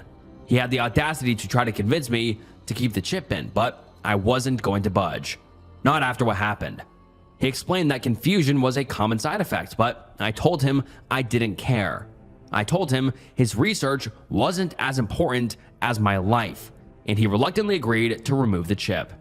They prepared everything for the procedure, and I was placed in the exact same chair I sat in before. When they made the insertion just last week, I sat there in that chair as the clinician spoke to me. He guided me through what he was doing. He told me he was going to make the incision, then said he was going to insert the metal rod used to remove the microchip. I sat as still as I could as the rod was slowly inserted into my head. I knew I had sat in that same chair before. I knew I had that same rod inserted into my head. But now, I felt certain that this familiar feeling wasn't from the insertion. It was from right then. I'd already experienced the removal of the chip, and now I was reliving it. I screamed so loud that it made my own ears hurt, and then I went into a daze. Something painful struck my head. It struck again, this time more intense than before. The pain became unbearable as it pounded into my head, over and over again and again in the same spot. My vision was completely blurred, and the smell of blood filled my nose.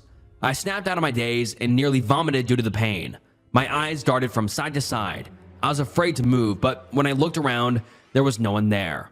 There were no lab assistants, no monitors, equipment, or tools. I was in a large, dark room. The walls had been torn apart, and water leaked through the cracks in the ceiling.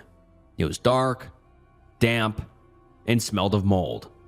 My head ached terribly, and I instinctively dropped what was in my hand to cover my head, which was bleeding all down my shirt. The clank of metal hit the concrete floor, and I looked down to see a long metal screwdriver covered in blood next to me.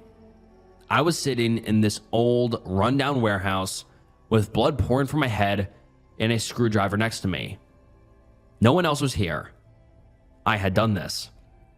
I hardly remember leaving the warehouse. I had felt so paralyzed inside of there, but I eventually made it outside. My car was parked on the side of the road.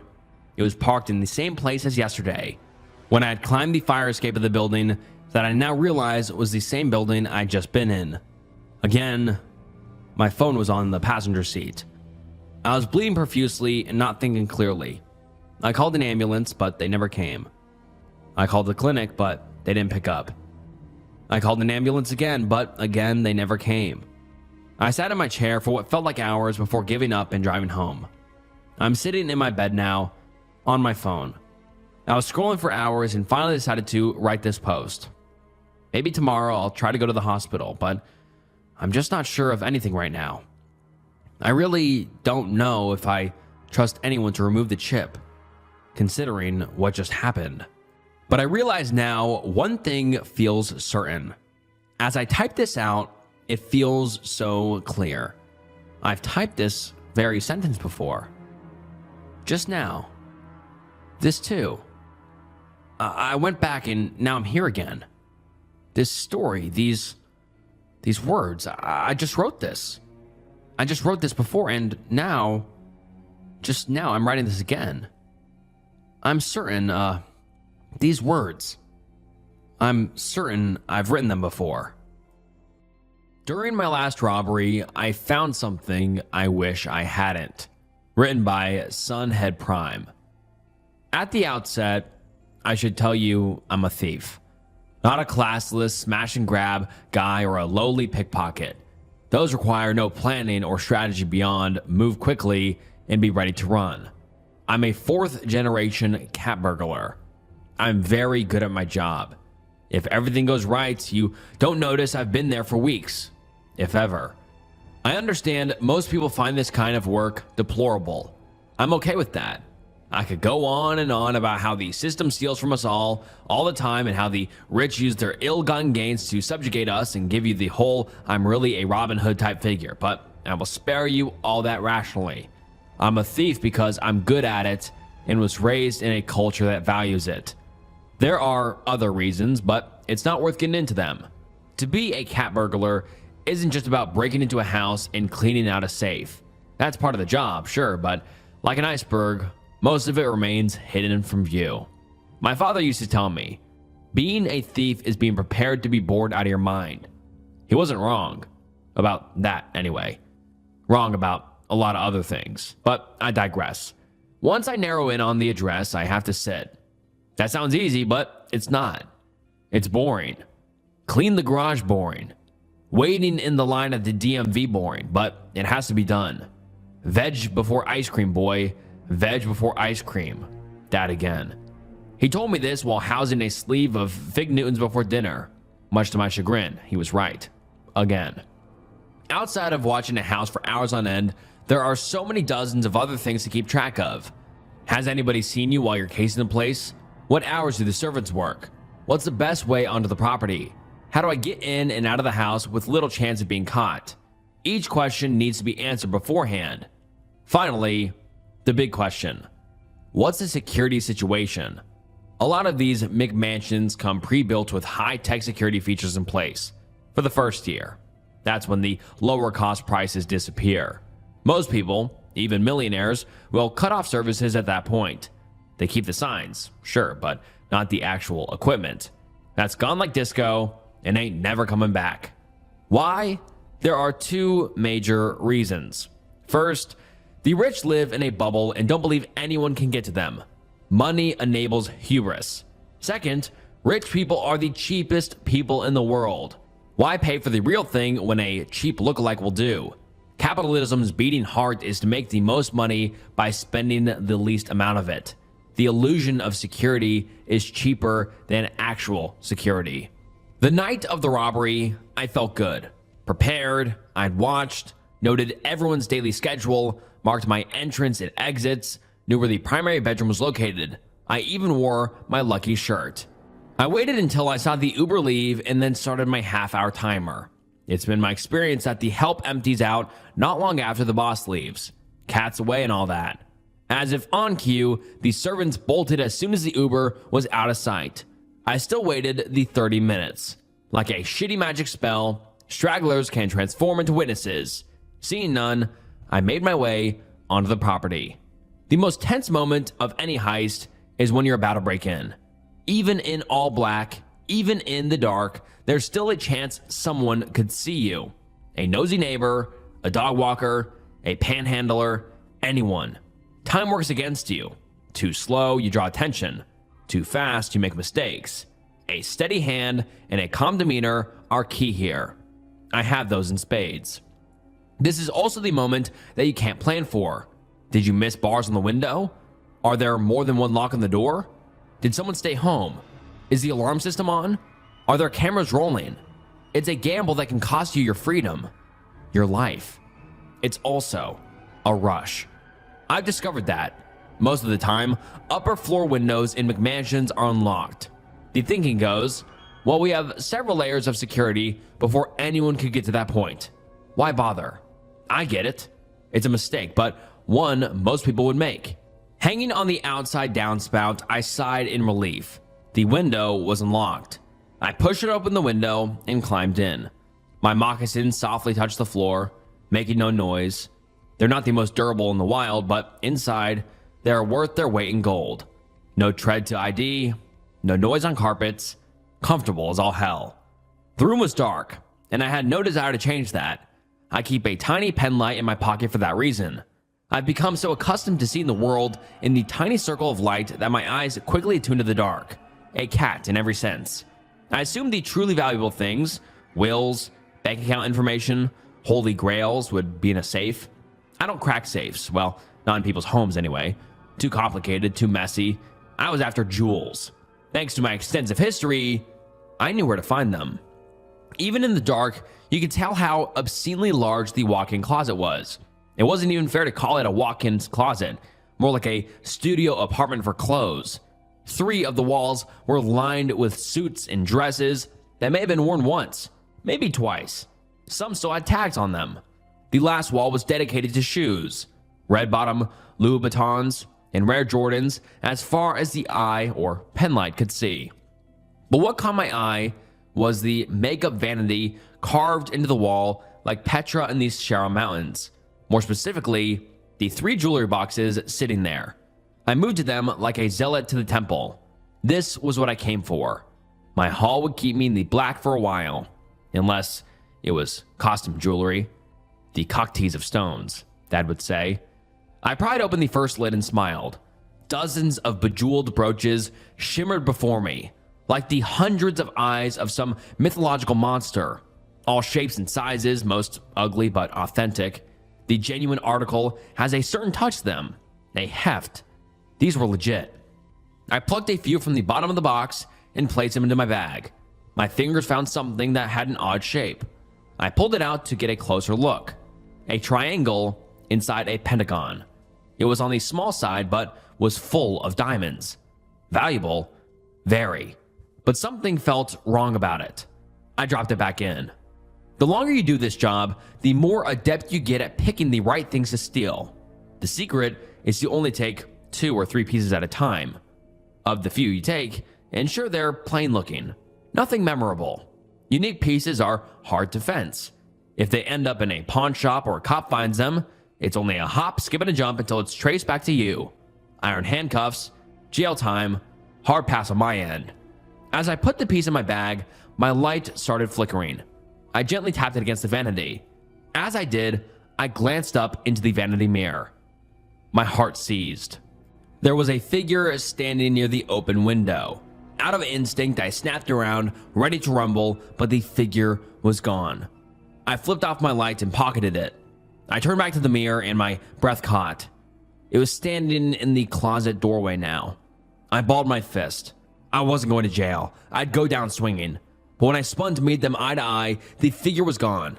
Again, I was confused. I know I saw someone. I couldn't tell you the details, but there was a person standing there. Watching.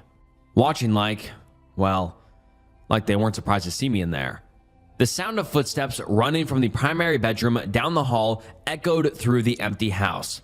After a beat, I heard a door slam somewhere on the floor. My legs wobbled underneath me. My mouth was dry. I'd experienced plenty of odd shit on the job, but a ghost? Never. Unless it wasn't a ghost. If it wasn't, I was truly up shit's creek without a paddle. A person could be worse, but would be worse. A ghost can't call the cops. If you like fucking cardboard tubes or lubed up dudes, jail's the bee's knees, Brian. Dad again.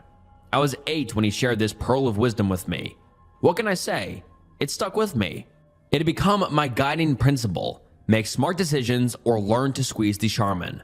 My eyes caught the billowing curtains. It snapped me out of my daze. Exit, yes, but maybe not. Curiosity urged me to go down the hall and see what had been watching me. The thought germinated and bloomed before my rational mind ripped it out of its roots. Get out now, idiot. I started for the window, but stopped myself. Clean up, and then go. As I turned to shut the boxes, I heard the familiar slam of a window. Someone had shut my exit route. Fuck. I turned and, naturally, there wasn't anyone there except the sound of footsteps running back down the hall. Another door slammed. Holy hell, I said. My tongue felt fat in my mouth. I swiftly cleaned up and made my way to the window. As I got there, I heard something every thief dreads. The front door opened. I knew it wasn't the one I'd heard before because I heard the loud, boorish homeowner come barging in. I know you're up there. I saw it on camera. My fingers gripped the window and I tried to yank it up. It wouldn't budge. Felt like invisible hands held it down. Panic spiked my blood. My fingertips prickled with fear. I had to hide now. I retreated into the closet. As I did, I heard the door down the hall open up again and footsteps raced to the stairs. They stopped at the landing, turned, and ran back to the room, slamming the door as they did. This seemed to agitate the owner. He increased his rate, racing up the stairs 2 at a time. He bellowed, "You better pray to God I don't catch you. I'm going to take my time making you bleed. So much so that your final ascension will feel like a relief."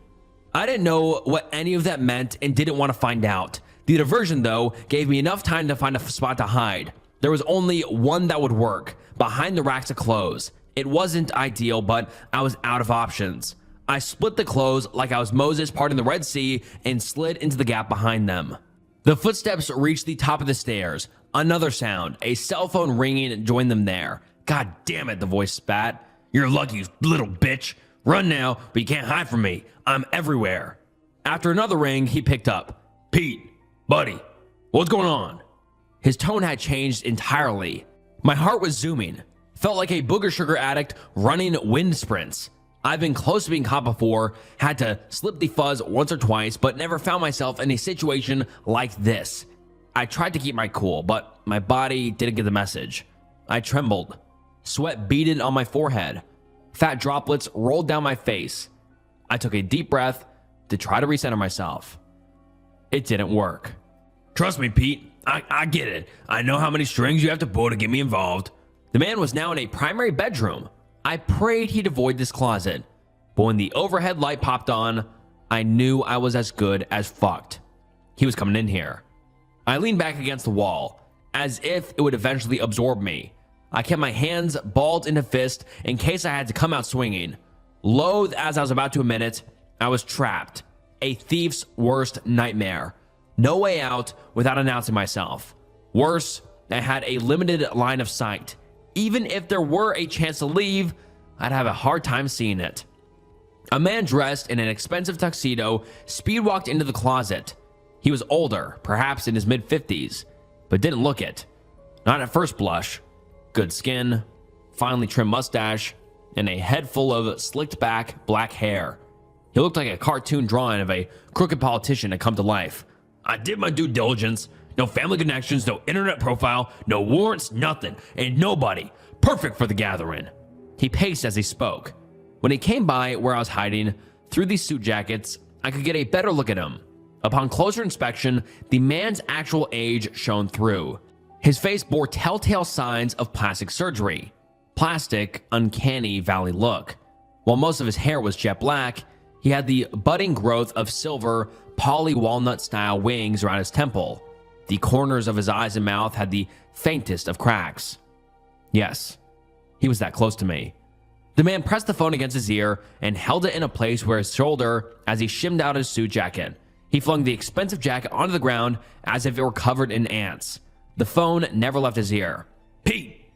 Peter, seriously, I know. I get the scope, okay? Yes, I know. It's why I double back. I'm changing. I know they're very particular. Only get one shot at a first impression." He stopped directly in front of me and shook his head. Would I get a first impression? His conversation engrossed him. That thrilled me. If he had even been the tiniest bit bored, he might have noticed a face staring back at him from the Armani wing of his closet. Just then, the lights in the closet flickered.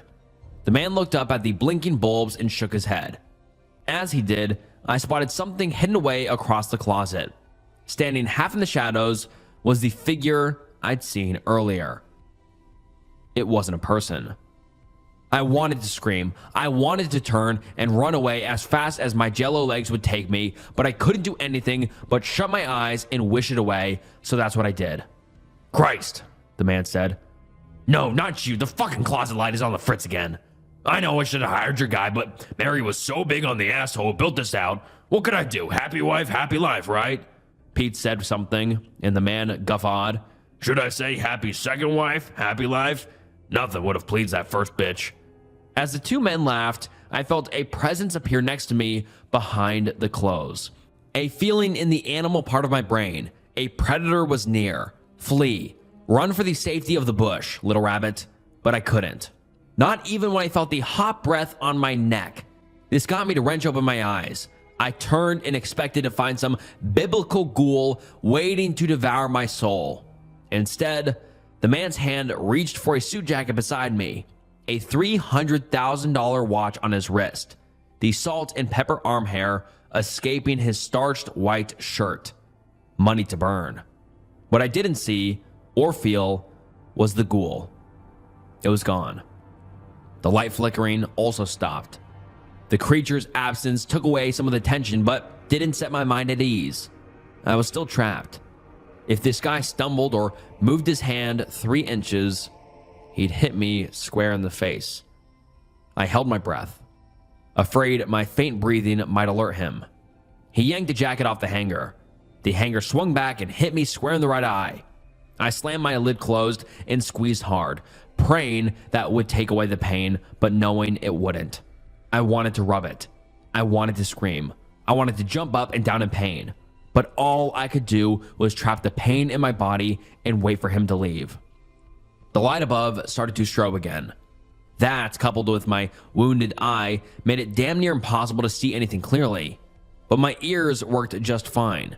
Over the man's tasteless jabbering, I heard floorboards outside the closet creak. "Pete, let me tell you, I'm so excited to join up with the organization. I think you guys are going to love the tasty little..." The light shut off. So did the man's mouth. I used the darkness to scratch at my eye like a 1980s DJ. I blinked once, twice, 3 times. It stayed open. It hurt like hell, but I could see again. Or I would be able to, if the light hadn't just shut off. "Jesus Christ, I hate this goddamn closet. No, just let me let you go. I gotta check something out before I leave again. I know, I won't be late." He hung up his phone, but fuzzled with it, trying to turn on the flashlight. The screen's weak light lit up the edges of his face. He looked otherworldly. A hideous goon god had not intended to replicate. His fumbling fingers finally found the flashlight. As soon as he flipped it on, his phone died. "God damn it, Chinese crap. How does this bullshit cost $1,000? The only light now poured in from the open closet door, right near where I'd heard the creaking. My cat burglar trained eyes had adjusted to the low light. I strained my neck, trying to get a peek at the door, but the man's body had come between me and the exit. Mumbling to himself, he strode toward it. Before he could leave, though, something quickly ran into the bedroom and slammed the closet door shut. I heard the turn of a lock before the sprinting of feet as they ran down the hallway. The man screamed and slammed into the door. The walls rattled, but the door held firm. He shouldered it again as hard as he could. It was a dumb mistake. He crumpled to the floor, moaning in pain and grabbing at his shoulder. "Fucking hell," he said, rubbing his wound. He kicked the bottom of the door twice, not in any attempt to open it, but out of frustration. "I'm gonna beat someone's ass." He kicked the bottom of the door a 3rd time for good measure. He pushed himself back up, muttering curses under his breath, and made his way to the vanity. He felt along the side of the counter until he found a latch and pulled it. With a click, the vanity revealed itself to be a door into a hidden room. An eerie white light emanated from the room, and I realized it was the glow of dozens of TV screens. A panic room. I couldn't move to get a closer look, but it was clear he was searching for screens for something, or more likely, someone. He walked deeper into the panic room, and I took that moment to shuffle, ever so quietly, a little closer to where he was. "I fucking knew it," the man yelled. The hate and menace in his voice made me wince. Seconds later, he came storming out of the panic room with something in his hands. I couldn't make it out at first, but when he swung it against the door, I realized it was an engineer's hammer. Whump, whump, whump, ka-ching. The handle snapped off after several swings. Light from the outside room poured through the hole. The man pressed his face against the opening and scanned the primary bedroom. He put his mouth to it and yelled, "I know you're out. When I find you, you're gonna wish you were dead." For dramatic flourish, he booted the closet door. It violently swung open, slamming into the doorstop and vibrating like a tuning fork. He walked through, clutching the hammer hard in his hand. He had murder on his mind. I was just glad he wasn't coming after me. The now familiar sound of footsteps running down the hall prompted the man to sprint after them. I heard a door slam across the house. The rhythmic pounding of the hammer on the door handle soon followed, creating the worst sounding drum and bass track of all time. Last man at the bar fucks the ugliest broad. Dad from my memories, confirming what my gut already knew. It was time to split. I pushed through the clothes and crept toward the closet door. I had a clean path through the window. The man was preoccupied with his hammer. I didn't want to imagine where the ghoul was. I was 15 feet from freedom. So why couldn't I convince myself to leave? I knew I should. Self-preservance screamed at me to fling open the window, shimmy shimmy shake down the drain pipe, and sprint to my car. I felt my dad pushing me from behind the grave. "Move, you idiot. The fuzz will be here soon." But something was holding me back. If this guy killed someone, and I didn't stop it, I'd never forgive myself. I'd have that person's blood on my hands. I couldn't carry that weight. I'm a crook, not a bastard. Sighing, I changed course and headed for the panic room door. I needed to see what was happening. I also needed to find out where the cameras were located in the house, so I wouldn't inadvertently show up on one. It might also show me another pathway to escape if the need arose.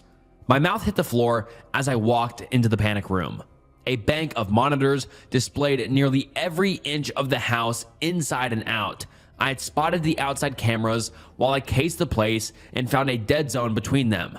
That was not true inside. There was a camera pointed directly at the window I had climbed through. There was one looking at me right now. Fuck. The man wailing on the handle caught my eye. While it only took a few direct hits to dislodge the first handle, this one was not cooperating with him. I watched him take 6 massive swings, nothing. It held firm. Top quality handle. Adamantium-esque. I looked around for anything else I could use for a weapon and came up empty. Maybe there would be something I could use in the bedroom. With the man focused on trying to break down the door, I eased my way out of the closet and into the room. The place was spotless. Nothing dangerous in here but unearthed wealth and few scruples. There wasn't anything I could use to counteract a hammer swing. "Damn it," I muttered. "Who are you?" came a voice from under the bed. I screamed in fright, but a quick slap of my hand over my mouth stopped it from escaping into the wider world. I glanced down at the floor under the bed. Were all my worst childhood fears coming true at the same time? Despite every horror story advising me not to, I got down on the floor and looked under the bed. A scared woman in her early 20s was staring back at me. Her eyes were wide, and I could see her trembling. She was filthy, but I'm not sure if she entered the house that way. A sour stench surrounded her, and I realized she'd been here for a while. She had broken and bloody fingernails, as if she'd been trying to pry open a stuck door. On the back of her hand, I saw raised pink hillocks of fleshly branded skin, a shape that I instantly recognized, a triangle inside a pentagon. "Who are you?" she asked again. Her voice was a vapor. "Might as well be honest." "A thief," I said. "Who the hell are you?" "He kidnapped me. He's been holding me for 3 weeks," the woman said, her voice breaking. "He was gonna Her voice caught again. He's a monster." Suddenly, the phone conversations the man had with Pete made more sense. It chilled me. Whatever he had planned for this woman would not be pleasant. "What's your name?" "Yanez," she said. "Brian," I said. "He's busy, Yanez. Let's get out of here." I can't. What? Why? Not yet. He's chasing shadows, I said, my voice transforming from a whisper to a yell. Now's the chance. I promised him I'd help him finish the job. You promised the monster? No, Inez said. At once, all the lights in the house flicker and shut off. With every electrical machine off, the house felt still, abnormally quiet. I could feel my heartbeat. It vibrated through my whole body. Wait, no, this wasn't my heart. The entire house was vibrating. I promised the demon I conjured. Who the fuck is in my bedroom? The man yelled from down the hall. She's my prize, you hear? Tell Pete to find his own goddamn lamb. Get under here, Brian, Inez yelled. I wasn't going to argue. I dropped to the floor and army crawled under the bed. As soon as my legs were safely under, the entire house shuddered again, rolling like an earthquake. My stomach flipped, and I chewed back the vomit that had charged the gates. As fast as it came, it left, both my bile and the house. It was still again. The only noise I heard was the chain of the fan gently tapping against the dome light. Whatever you do, Inez whispered, don't look at it. I shut my eyes.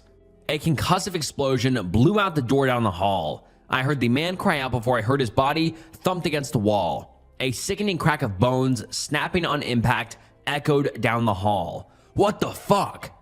Two thunderous, house-rattling stomps followed. The man was whimpering in pain and fear and God knows what else. I heard him stand, but before he could flee, the air shattered with the sounds of dozens of different people's agonizing screams and a low, rumbling growl.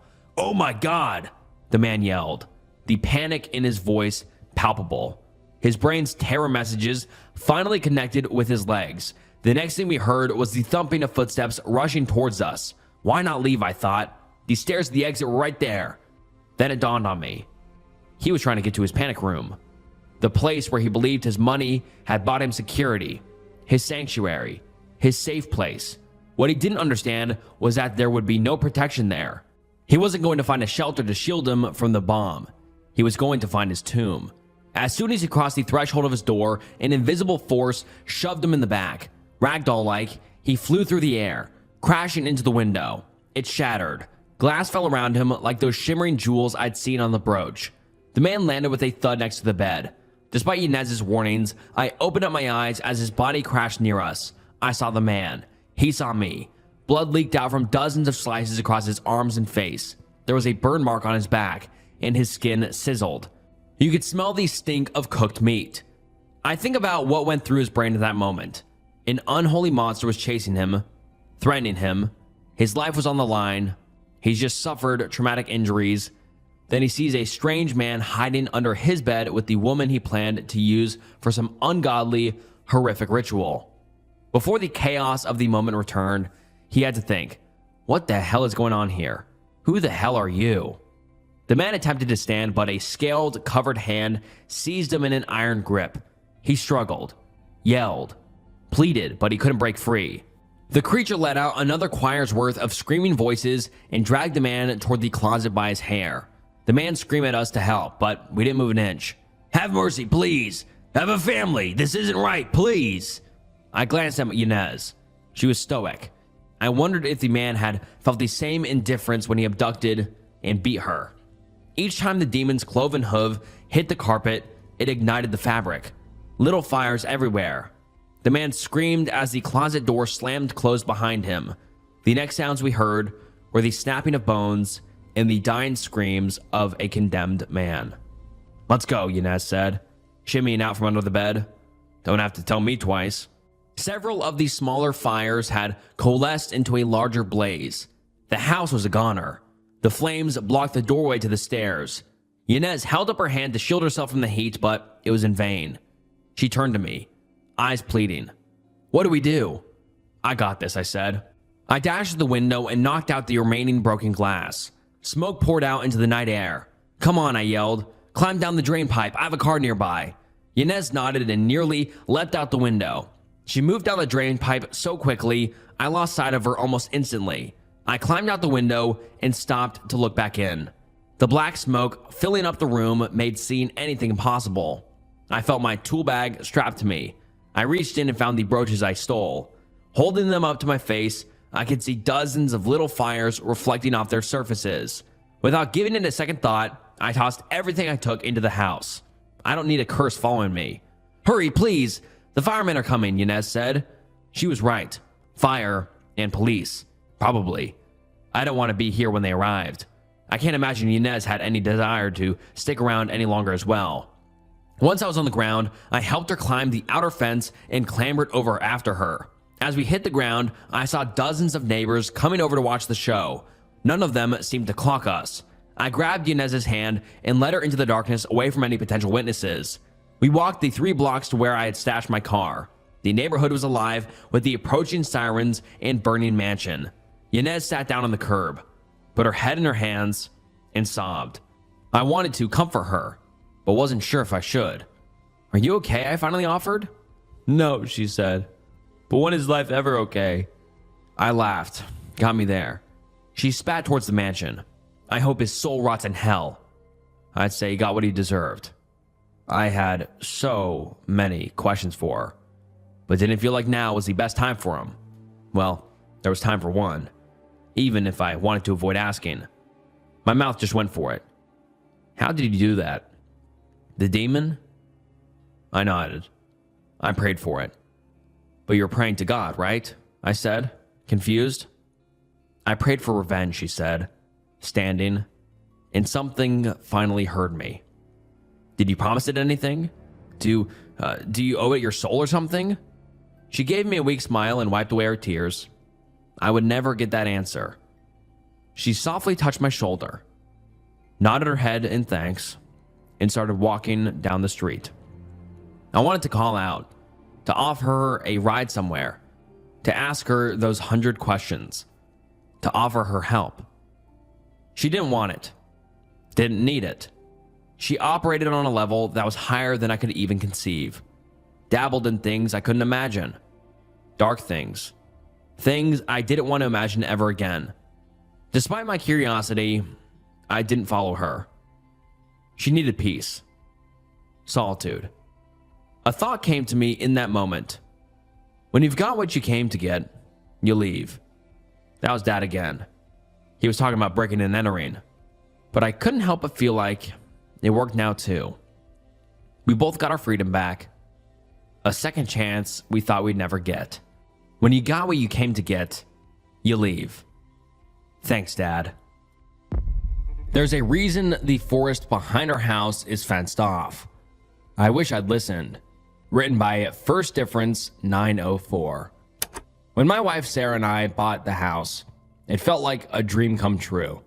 Quiet neighborhood, plenty of trees, and a big backyard with a rusted, overgrown fence running along the far edge.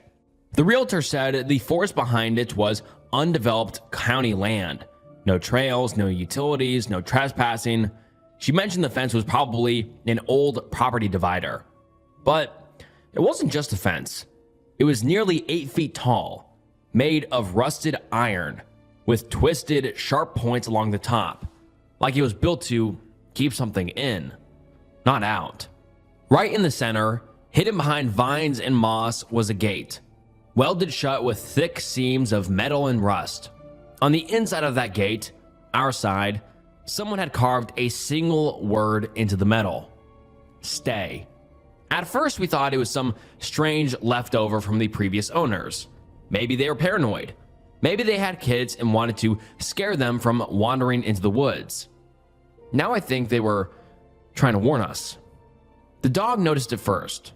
Bear is usually friendly, dumb as a rock, but loyal.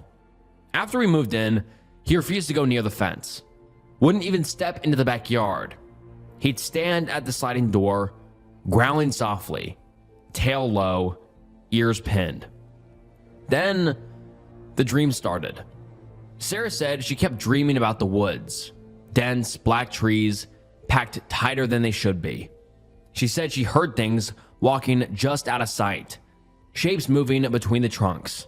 I shrugged it off, told her it was stress. New house, new environment, normal adjustment stuff. Then I started having the same dreams. And then it got worse. One night last week, I woke up at exactly 3:17 a.m. Not from the noise, not from a nightmare. I just knew I had to wake up. The house was silent. Even Bear wasn't snoring. I got up and looked out the back window. There, standing inside the fence, on the other side of the welded gate, I couldn't see much, just a tall silhouette, pale, almost white, barely human-shaped. It didn't move, didn't run when I turned on the porch light. It just raised a long, thin arm and pointed at me. I blinked. It was gone. The next morning, I found bare footprints in the dew. Human-looking, but wrong. Toes too long, arches too low. They led from the gate, across the backyard, and stopped right beneath our bedroom window. That night, Sarah said I was talking in my sleep. Not mumbling, whispering. She said I kept repeating the same phrase over and over again. Let me back in. I remember now. Let me back in. I don't remember any of it, but she swears she saw me get up around 2 a.m., unlock the back door, and stand by the fence, just staring. She said I whispered something to the gate, and something whispered back. Last night was the worst. I woke to Sarah shaking me, tears in her eyes. The gate, she said. Listen. I held my breath. In the silence, I heard it. Metal groaning. A slow, dragging, shrieking noise. Rusted hinges straining. We ran to the window. The gate was open, bent inward like something had forced its way through the welds. I grabbed a flashlight and went out barefoot, heart pounding. The air near the gate was colder, still, like the woods themselves were watching. And that's when I saw it. The word on the gate, stay, was gone, scratched over with deep, jagged gouges. Now it said, welcome home. I don't know what I did. I don't know what's calling to me from those woods, but something is. Something that remembers me. And I think I'm starting to remember it too. When I was 11 years old, my family was in a car accident. Written by Snooze Suggestions 2081. We were coming home from my sister's soccer game.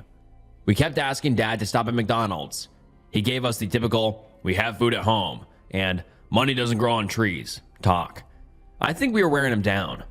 He looked at my mother, whispered something, and started to change lanes. We were getting excited in the back seat. Our house was only a mile or so down the road, and my dad was taking an unexpected turn. We knew not to keep asking at this point. Dad loved little surprises, little deceptions, like when he told me we need to stop at the bank after school, and instead he brought me some ice cream. Or the time he woke us up early on a Saturday for a doctor's appointment, only to bring us mini golfing into the arcade. Mom secretly loved when he did this. She loved how far he would go to surprise us, even if it was just a Happy Meal. The arrow turned green and Dad started driving again. I was too busy thinking about what toy would come with my meal. I didn't see anything. I heard Dad shout, "Oh my God!" Then everything went black. I woke up seconds later. At least, I felt like it was only seconds later. I wasn't in the car anymore. My vision was fuzzy. The lights were so bright. It felt like I was staring at the sun. I just wanted to wipe the sleep from my eyes, but my body felt like it was 1,000 pounds. I started to feel panicked. I heard a voice say, "Hey buddy, it's okay, easy now."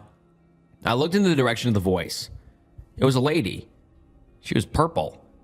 My vision was slowly coming back to me. Things around me were starting to take shape. No, she's not purple. It's her shirt. In her pants, it's a nurse. Did Dad really bring us to the doctor's office instead of McDonald's? I know that can't be true, but nothing makes sense right now. I feel the panic inside of me growing. It's okay. Try to calm down. You've been through a lot. Your parents will be so happy to know that you're awake. The nurse had a calming voice. I don't know why I'm here, but she makes me feel safe. I have so many questions. I don't know where to start. What happened? Where's my mom? How did I get here? My brain was racing. I tried to speak, but all I could say was, what? The nurse told me that my family was in a car accident. Someone sped through a red light while my dad was turning and crashed into us. She said that we must have had an angel looking out for us because everyone in our car survived, and she couldn't say the same for the other car. Apparently, I took the most damage. She says I've been in a coma for 5 days. At first, they didn't believe I was going to make it, but I started showing signs of improvement after the 3rd day. She sat with me another minute or so, then told me she was going to get my parents. They must have been worried sick. Mom was probably biting her nails to the bone. She always bites her nails when she gets stressed out. I'm sure Dad is blaming himself, even if it wasn't his fault. Jenny must be so scared. She's always been the nervous type. She still comes into my room every time there's a thunderstorm. I'd hate to see how she was when she thought her big brother was going to die. But the nice nurse lady did say that my family survived, and now I'm awake. That means that everything is going to be okay. Or at least that's what I thought until the door at the hospital opened again. When the nurse walked back into the room, there were 2 people behind her, a man and a woman. They had bandages on their faces, and the man had a cast on his arm. "Oh, thank God," the woman said as she walked up to my bedside. She had tears in her eyes. The man stayed back a step, with a hand on the woman's shoulder. He said, "I told you he was a fighter. I knew you'd pull through." This isn't right. Maybe my eyes were still adjusting. No, it can't be. That doesn't sound like them either. The woman leans in to hug me, and I flinch. There must be a mistake. I don't know these people. Where are my parents?" "Don't be silly," the woman says while wiping the tears away from her face. "It's me, baby. It's Mom." Now, I'm 100% certain these people are my parents. My mom would never call me baby. She hates pet names. She won't even call me Matt. It's always Matthew. I can feel the panic lump in my throat again. I begin speaking louder, almost shouting, "You're not my mom. I don't know you. Where's my mom? Where's my dad? And where's Jenny?" The woman slowly backs away, turning her head. She looks over to the nurse.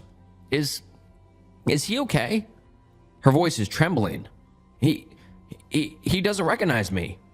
The nurse steps forward. After severe trauma, sometimes people can suffer short-term memory loss. He may be disoriented and need some time to get his bearings. I started shouting louder, almost screaming now. "I know who my parents are. They are not my parents." I pointed directly at the pair to emphasize my point. And where's my sister? Where's Jenny?" "Sweetie, who's Jenny?" "You don't have a sister," the woman said in hysterics. "Nurse, you have to do something. There must be some kind of brain damage." "Sweetie," again. My mother would scoff if she heard someone call me sweetie. My fight or flight senses are kicking in. My panic turns to rage. I start thrashing in my bed, trying to find the strength to stand up and leave this nightmare. I'm connected to too many wires and machines. I don't even know where to begin. The man is holding on to the woman in the corner. She's still crying, but I can't be bothered by it. The nurse rushes over to my bed. She's trying to calm me down, but it's no use. She hits a button in the side of the bed. In seconds, the man and woman are pushed out of the way by a group of nurses trying to restrain me. They're holding on to me and trying to keep me from hurting myself. Once they realized that I wouldn't calm down on my own, the nice nurse lady said, "We're going to have to sedate him." One of the other nurses rushes out and back with a small bottle and a syringe. They held down my leg and stuck me, injecting the fluid into me. It was warm. My arms started feeling heavy again. I was lacking the ability to speak, to fight back. Before I lost consciousness, I looked to my side and saw the man and woman again. They were standing in the doorway. The last thing I remembered seeing before everything went black was the woman's face. She was staring at me. She said nothing, but her mouth was wide open. She was smiling.